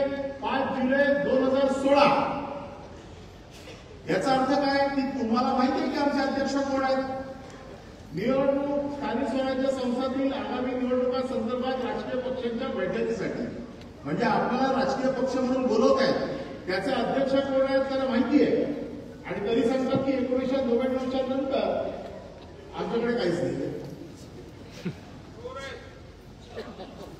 पुढचे हे सगळे कागदपत्र आहेत. हे पण पत्र आहे, हे 10 जून 2017 याच्यामध्ये देखील त्यांनी आपल्याला पत्र लिहिलेलं आहे.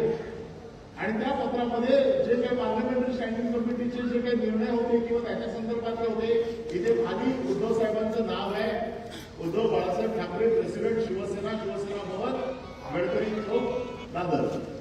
हे सगळे कागदपत्र आपल्याला का दाखवतोय? कारण जे वातावरण महाराष्ट्रात तयार केलं जात आहे की यांच्याकडे राजकीय पक्षाची घटना नाही, उद्धव ठाकरेंचा कुठले अधिकार नाही, उद्धव ठाकरे शिंदेला काढू शकत नाही, उद्धव ठाकरे कोणाला देऊ शकत नाही, शेवटी कार्यकारिणीलाच अधिकार असतात, ते सगळं ठरवू शकतात. वेगवेगळं परसेप्शन ह्या माध्यमातून जे महाराष्ट्राच्या जनतेनं केलं गेलंय ते खोडून काढण्यासाठी हा कागदपत्रांचा प्रवाह आपल्या जनतेच्या न्यायालयात आणलेला आहे. आणि मला असं वाटतं की आता बऱ्याचशा सगळ्यांना कळलंच आहे की आपल्याकडे 2013ची घटना आहे, ती आपण त्यांच्याकडे दिलेली आहे. आणि त्याच्यामुळे दिलेला इलेक्शन कमिशनने दिलेला निर्णय कसा चुकीचा होता, ज्या इलेक्शन कमिशनच्या निर्णयावरती राहुल नार्वेकरांचा सगळं त्यांनी त्याचा बेस घेतला, म्हणजे मूळ पायाच त्यांना जो चुकीचा होता तो आपण आता सिद्ध केलेला आहे. यानंतर आपली राष्ट्रीय कार्यकारिणीची निवडणूक 2018 झाली. कारण आता आपण बघितलं फॉर्मॅटमध्ये की तुमची पुढची निवडणूक कधी होती, ती 23 जानेवारी 2018, म्हणजे 5 वर्ष त्यावेळेला संपतात. आपली पुढची निवडणूक राष्ट्रीय कार्यकारिणी 2018ला झाली. त्या निवडणुकीत जे आपण घटना दुरुस्ती केली, त्या घटना दुरुस्तीचे जे ठराव होते, पक्ष घटनेच्या कलम 8 मधील रचनात्मक संघटनात्मक रचना, नियुक्ती, शेड्यूल बी मध्ये उपशाखा प्रमुख, गटप्रमुख, कार्यालय प्रमुख तसेच शहरासाठी उपशाखा प्रमुख, गटप्रमुख, कार्यालय प्रमुख ही पदे नमूद करणे आवश्यक आहे. सदर तिन्ही पदे पक्ष संघटनेत सुरुवातीपासून कार्यालयापासून शिवसेना पक्षाच्या संघटनात्मक संरचनेत महत्वाची आहे. असा हा ठराव आपण त्याच्यामध्ये पक्ष घटना दुरुस्ती क्रमांक 1, पक्ष घटना दुरुस्ती क्रमांक 2, पक्ष घटना दुरुस्ती क्रमांक 3 असे 3 महत्वाचे ठराव या आपण त्यावेळेला केले होते. त्याचा व्हिडिओ मी आपल्याला दाखवतो.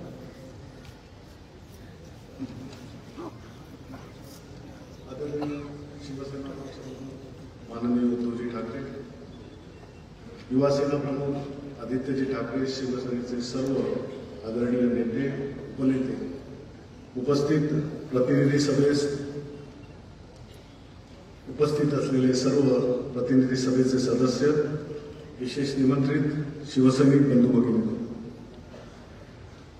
शिवसेना पक्षप्रमुख माननीय उद्धवजी ठाकरे यांच्या अध्यक्षतेखाली शिवसेना राष्ट्रीय कार्यकारिणी म्हणजे शिवसेना नेते यांची बैठक सोमवार दिनांक 4 डिसेंबर 2017 रोजी मातोश्री कलानगर, मांजरी पूर्व, मुंबई येथे संपन्न झाली.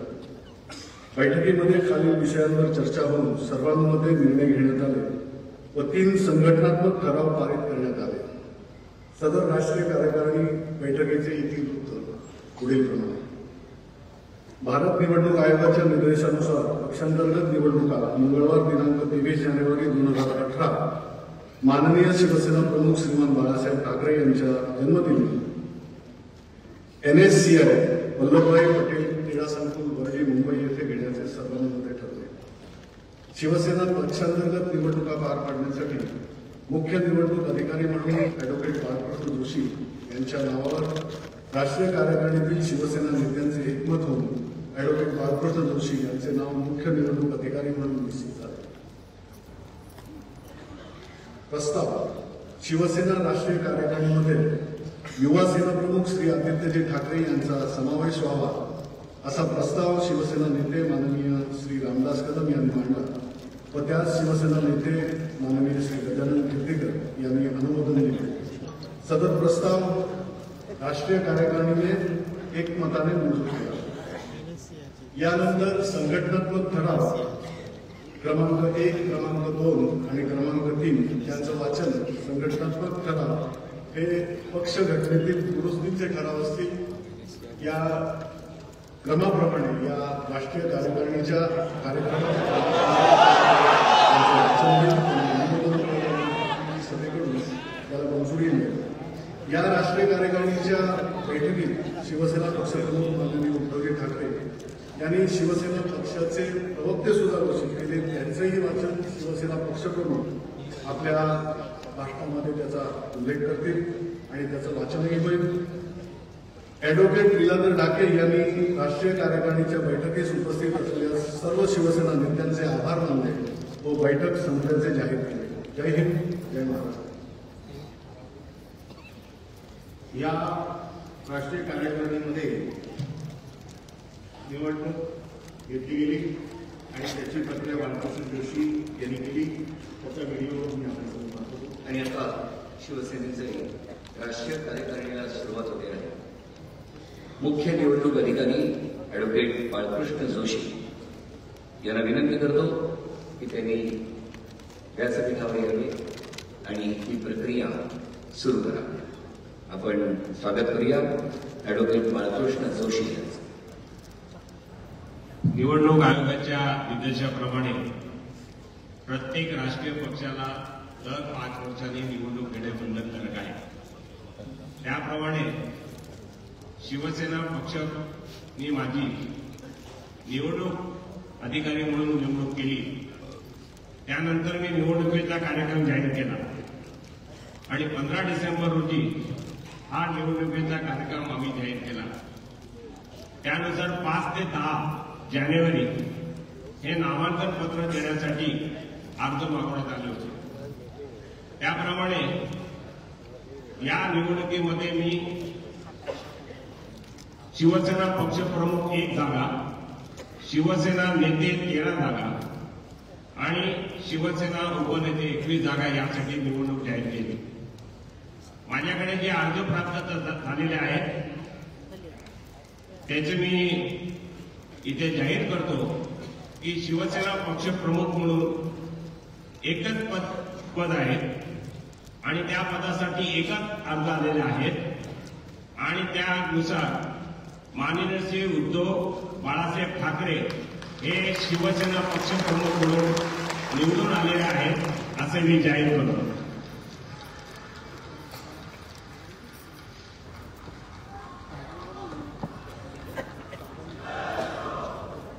शिवसेना ते 2018 ते 2022 हा कालावधीची ही निवडणूक प्रक्रिया आहे.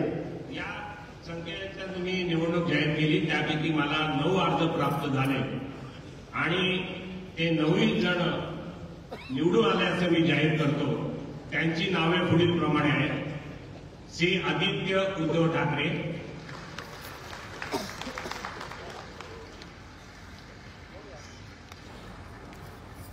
श्री मनोहर गजानन जोशी, श्री सुधीर गजानन जोशी, श्री लीलाधर बाळाजी डाके, श्री सुभाष राजाराम देसाई, श्री दिवाकर नारायण रावते, श्री रामदास गंगाराम कदम,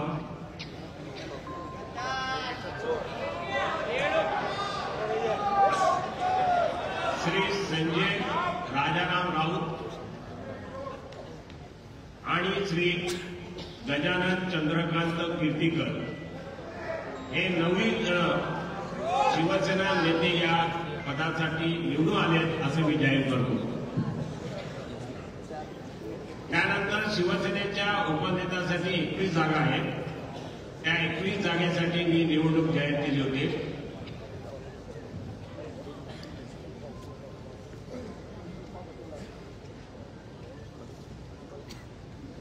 या सर्व प्रस्तावाची पोच ही निवडणूक आयोगाला आणि पूर्णपणे जो ठराव होते त्याच्यामध्ये एकनाथ शिंदे यांची नेते म्हणून पक्षप्रमुख पदी देखील ही निवड ही उद्धव बाळासाहेब ठाकरे यांनीच केलेली होती. हे देखील या प्रस्तावामध्ये होतं. हे नाव त्या वेळेला त्या प्रतिनिधी सभेत जाहीर झालं होतं. आता या सगळ्या प्रस्तावाचे सगळे कागदपत्र आपण निवडणूक आयोगाला दिलेली आहे. या कार्यकारिणीचे प्रतिनिधी प्रतिनिधी सभेचे सर्व कागदपत्र दिले, त्याची पोच आपल्याकडे आहे. सर्वप्रथम शिवसेना नेते, या शिवसेना नेते शिवसेनेची राष्ट्रीय कार्यकारिणी ही 13 सदस्यांची आहे. शिवसेना पक्षप्रमुख यामध्ये कुठलेही बदल, कुठलीही अपॉइंटमेंट किंवा नियुक्ती हे करत असतात. हा त्यांचा निर्णय आहे आणि तो सगळ्यांना शिवसेनेमध्ये सर्वमान्य आहे. आज ज्या नेत्यांची नावं किंवा त्यांची निवड शिवसेना पक्षप्रमुख उद्धवजी ठाकरे यांनी केली आहे, त्यामध्ये शिवसेना नेते म्हणून श्री एकनाथजी शिंदे यांना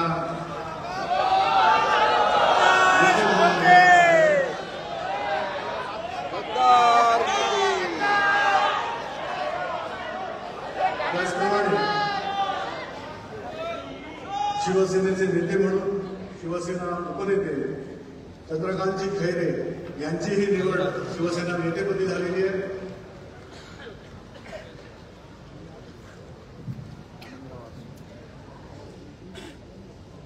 शिवसेनेचे नेते म्हणून केंद्रीय मंत्री श्री अनंत गीते यांचीही निवड शिवसेना नेते म्हणून शिवसेना पक्षप्रमुखांनी केली आहे. आणि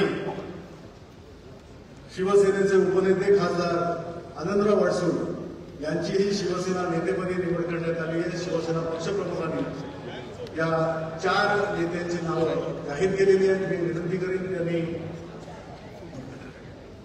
थोड्या वेळाने माफीचं हे करतो त्याप्रमाणे नंतर द्यावं. आपल्या सगळ्यांना शुभेच्छा.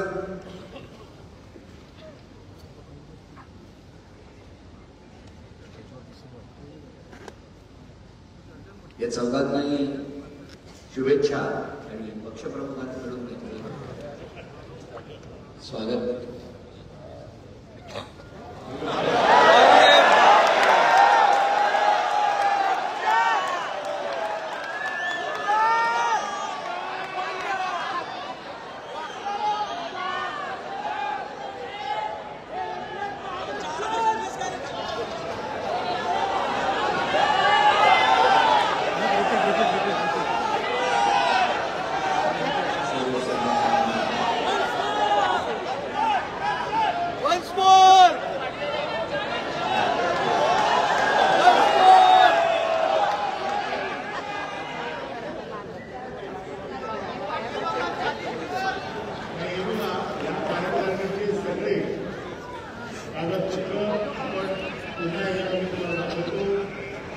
Election commission of India 4 April 2018 या दिवशी आपण त्यांच्याकडे दिलेले आहे.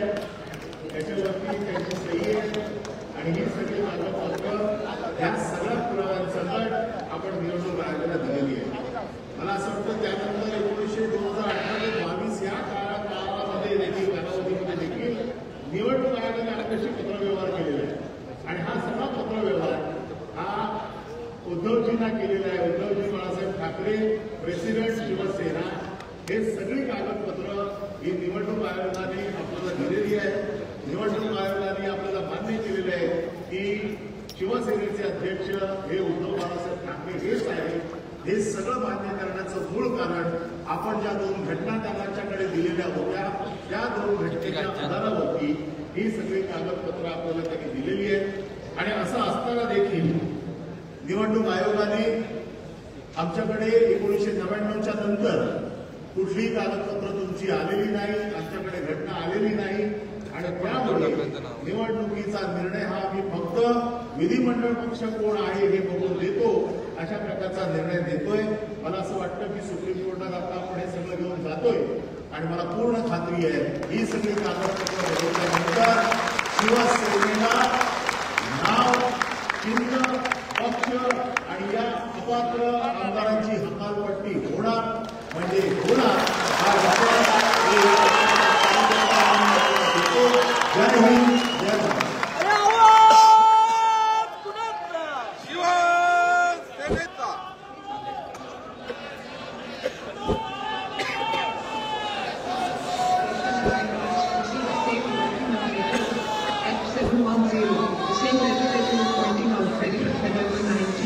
It's in Marathi. probably will be the essence of the translation.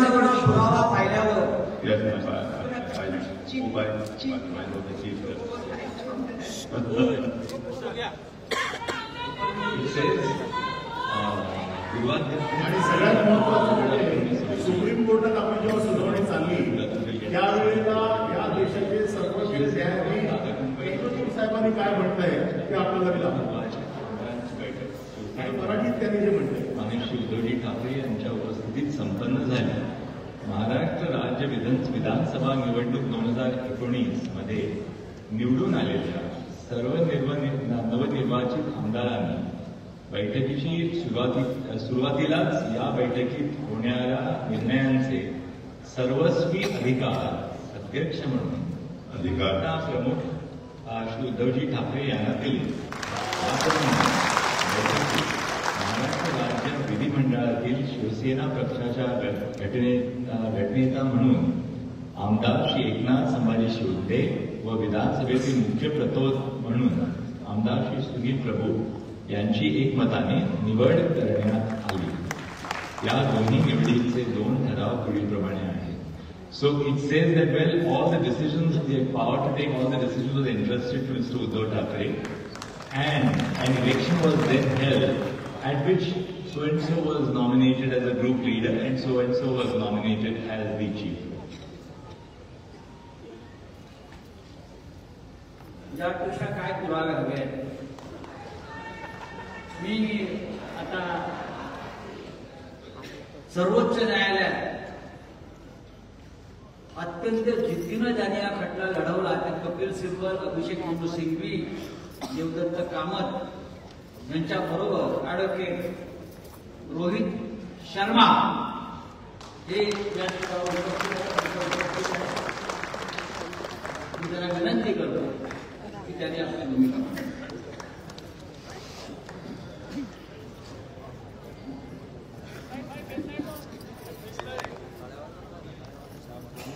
Uddhav Thackeray ji, बैठे सभी नेतागण और भाई और बहनों, मैं स्पीकर श्री राहुल नार्वेकर जी के 4 डिसीजंस जो 10 जनवरी 2024 को दिए गए उनके एक बहुत ही महत्वपूर्ण लीगल पहलू पर थोड़ी बातचीत करूंगा.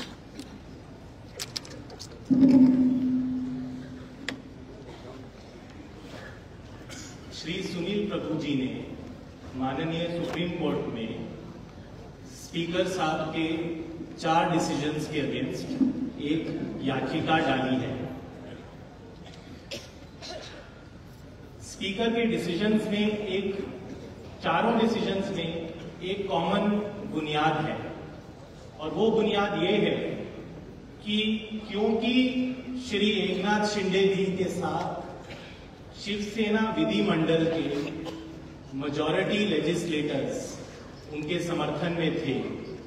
इसका अर्थ ये है कि शिवसेना पॉलिटिकल पार्टी की आवाज वह विधिमंडल के विधायक हैं.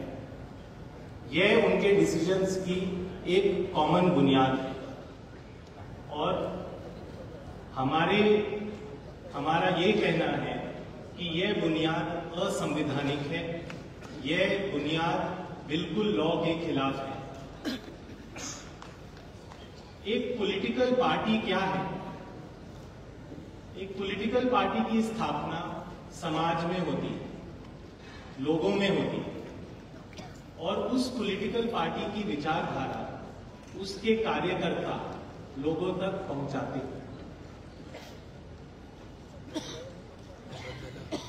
पॉलिटिकल पार्टी के जो कार्यकर्ता हैं उन्हीं में से उसके प्रतिनिधि आगे उभर कर आते हैं और ये प्रतिनिधि टाइम टू टाइम इलेक्शंस में अपने नेता चूज करते हैं, इलेक्ट करते हैं और इन नेता के अलावा पॉलिटिकल पार्टी का जो मेन लीडर होता है, उनका अध्यक्ष होता है, उनका इलेक्शन किया जाता है. तो पॉलिटिकल पार्टी एक समाज में कार्यकर्ता के थ्रू अपने लीडर्स और अपने अध्यक्ष के माध्यम से अपनी कम्युनिकेशन करती है। ये पॉलिटिकल पार्टी की स्थापना का बेसिस है। और लॉ में पॉलिटिकल पार्टी की स्थापना सेक्शन 29A के तहत इलेक्शन कमीशन ऑफ इंडिया के सामने होता है। एक रजिस्ट्रेशन का प्रोसेस है जिसके थ्रू इलेक्शन कमीशन ये सर्टिफाई करता है कि ये पॉलिटिकल पार्टी का ये नाम है और उनका ये चिन्ह रहेगा। ये कोई टेम्पररी बॉडी नहीं है, ये एक परमानेंट बॉडी है। इसकी एक लीगल एग्जिस्टेंस है और इसकी जो लीडरशिप है, जो इसके अध्यक्ष हैं, जो इस पॉलिटिकल पार्टी की आवाज है, उनके नाम, उनकी डिटेल्स इलेक्शन कमीशन के पास सबमिट होती हैं, उनके पास अवेलेबल होती है। तो अगर पॉलिटिकल पार्टी की यह आवाज है तो एक विधिमंडल इसके मुकाबले में, इसके कंपैरिजन में क्या है?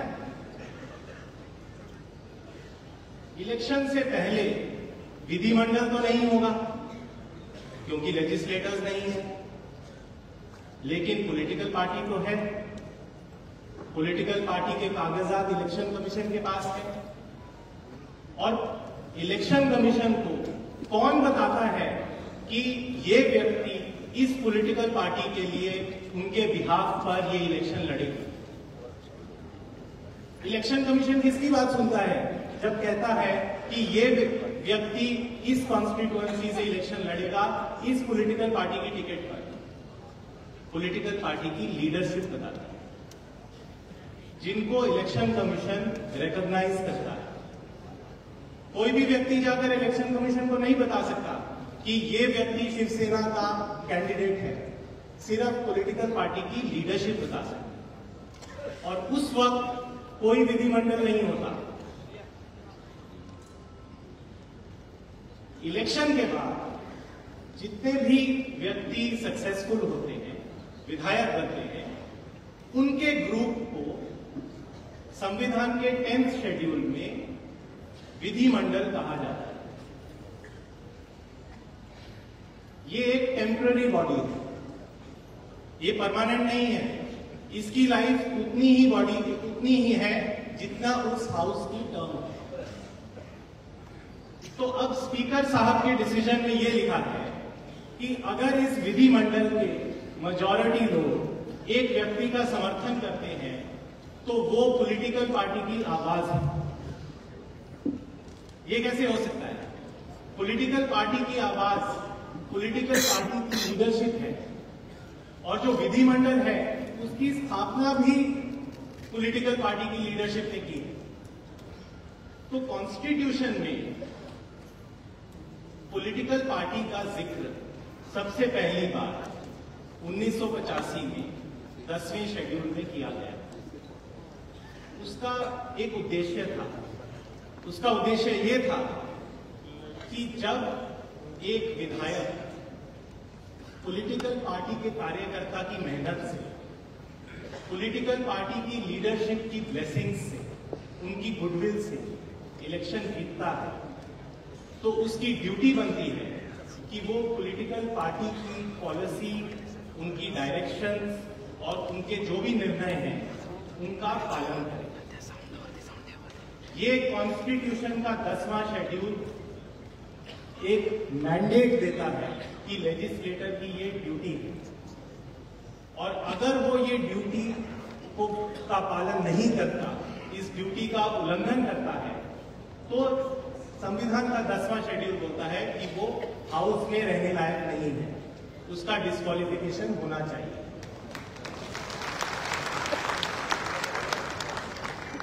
तो ये हमारी संवैधानिक स्कीम है। अब इस स्कीम के तहत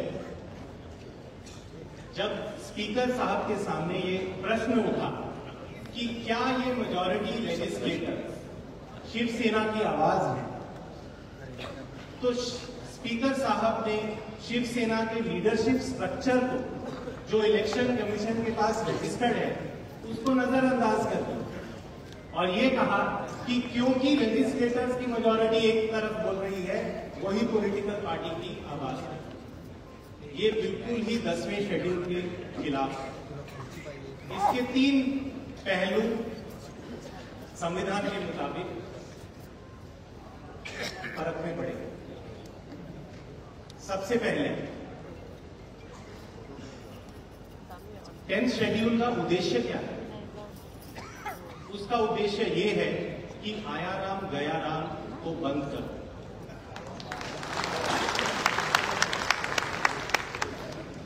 जब आप एक पॉलिटिकल पार्टी की आइडियोलॉजी पे, उसकी कार्यकर्ता की मेहनत पे, उसकी टिकट पर हाउस में इलेक्ट होकर आए हैं, तो आपका कर्तव्य है कि आप उस पॉलिटिकल पार्टी की निर्णय को, उसके डिसीजंस को फॉलो करें।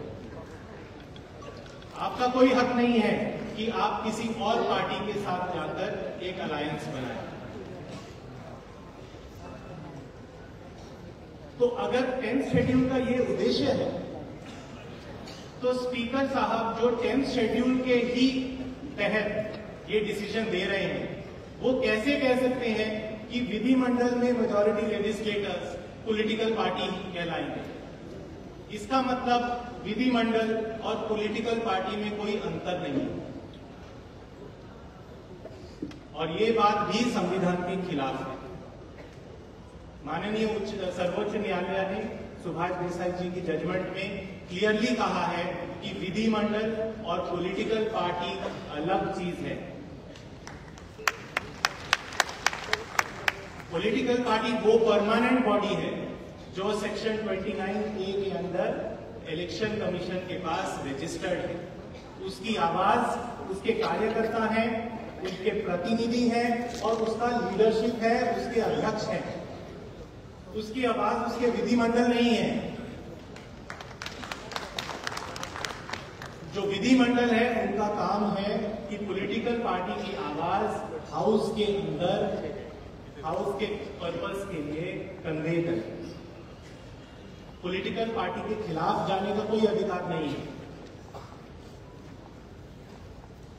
नंबर 2, संविधान में, जैसे एडवोकेट असीम सरोदे जी ने बताया, संविधान में पहले एक पैरा 3 होता था जो कहता था अगर विधिमंडल के कम से कम 1/3 लोग या उससे ज्यादा अपनी पॉलिटिकल पार्टी के खिलाफ जाएं, तो उनको एक अलग रिकॉग्निशन दी जाएगी और उनको डिस्क्वालीफाई नहीं किया जाएगा। इस प्रावधान की काफी उल्लेखना हुई और सन 2003-2004 में इसको कॉन्स्टिट्यूशन से निकाल दिया गया। उसका अर्थ ये है कि अब अगर आप विधिमंडल में हो, ये कहीं मैटर नहीं करता कि आप 1/3 है, आधे है या 2/3 है, आपको पॉलिटिकल पार्टी की बात को मानना ही पड़ेगा। ये 10th शेड्यूल की मैंडेट है।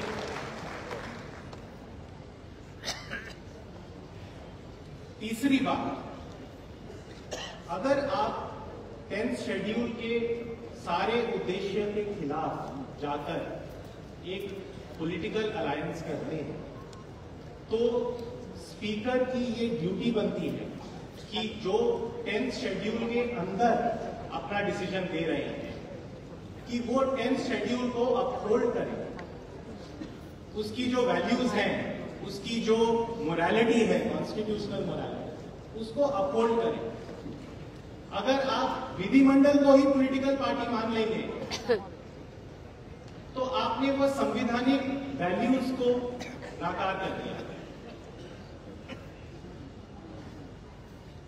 और फाइनल बात मैं ये कहना चाहूंगा, जो विधिमंडल है उसकी उम्र 5 साल या उससे कम होती है। अगर वो डिस्क्वालीफाई हो जाए तो उससे कम, अदरवाइज जो हाउस की लाइफ है वही उनकी भी लाइफ है। तो अब अगर मान लें 2014 के बाद एक नया इलेक्शन होता है और उसमें एक नया विधिमंडल आता है, तो पॉलिटिकल पार्टी की आवाज कहां गिरती? वो तो गायब हो गए। जो नए विधायक हैं उनको कौन चुनेगा? विधिमंडल। पर वो विधिमंडल तो एग्जिस्ट ही नहीं करता। तो ये एक बड़ी अब्सर्ड फाइंडिंग है स्पीकर साहब की कि जो विधिमंडल में मेजॉरिटी एंजॉय करता है वही पॉलिटिकल पार्टी कहलाता है। इसका एक और पहलू देखिए, एक पॉलिटिकल पार्टी इलेक्शन लड़ती है पर उसका कोई विधायक इलेक्ट नहीं होता, तो उसका विधिमंडल नहीं है। लेकिन उस पॉलिटिकल पार्टी की एग्जिस्टेंस क्या खत्म हो गई? क्या अगले इलेक्शन में वो वापस नहीं आ सकती? एक और पहलू, अगर एक पॉलिटिकल पार्टी के विधिमंडल में बहुत कम लोग इलेक्ट होते हैं, मान लो 4 लोग 5 लोग, वो उसका विधिमंडल कहलाते हैं। उन 4 में से 3 लोग एक तरफ हो जाते हैं। क्या ये 3 लोग एक पूरी पॉलिटिकल पार्टी को अपना कहलाकर जो मन में आए वो कर सकते हैं? ऐसा संविधान कभी अलाउ नहीं करता।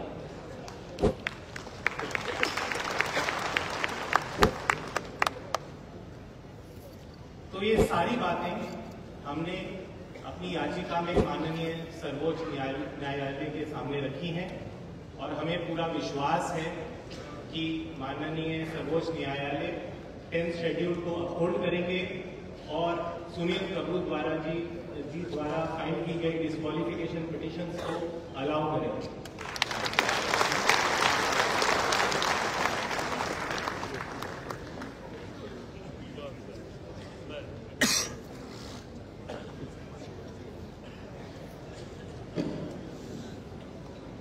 धन्यवाद एडवोकेट शर्मा जी।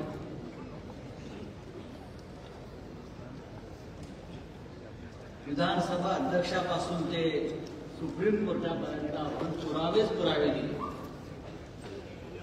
तरी ते पुरावे त्यांना जर मोहिते खाली बसा दिसले नसतील तर अशा विधानसभा अध्यक्षाला पुरावा की गाडावा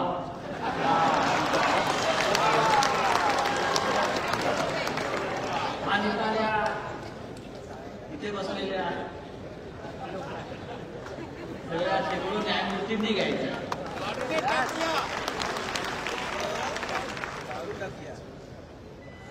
डॉक्टर बाबासाहेब आंबेडकरांचं संविधान कसं पायदळी तुडवलं गेलं हे आपण आता ॲडव्होकेट सरोदे, ॲडव्होकेट शर्मा यांच्याकडून आपण ऐकलं, अनिल पाटलांकडून ऐकलं। पण ज्यांच्यासाठी हा सगळा खटला उभा राहिला आणि ज्यांच्या चरणाशी आपण सध्याच्या मुख्यमंत्र्यांना वाचलेलं पाहिलं। गरजा हिंदुस्तान चॅनलला सबस्क्राईब करा आणि ताज्या घडामोडी जाणून घेण्यासाठी बेल आयकॉनवर प्रेस करा।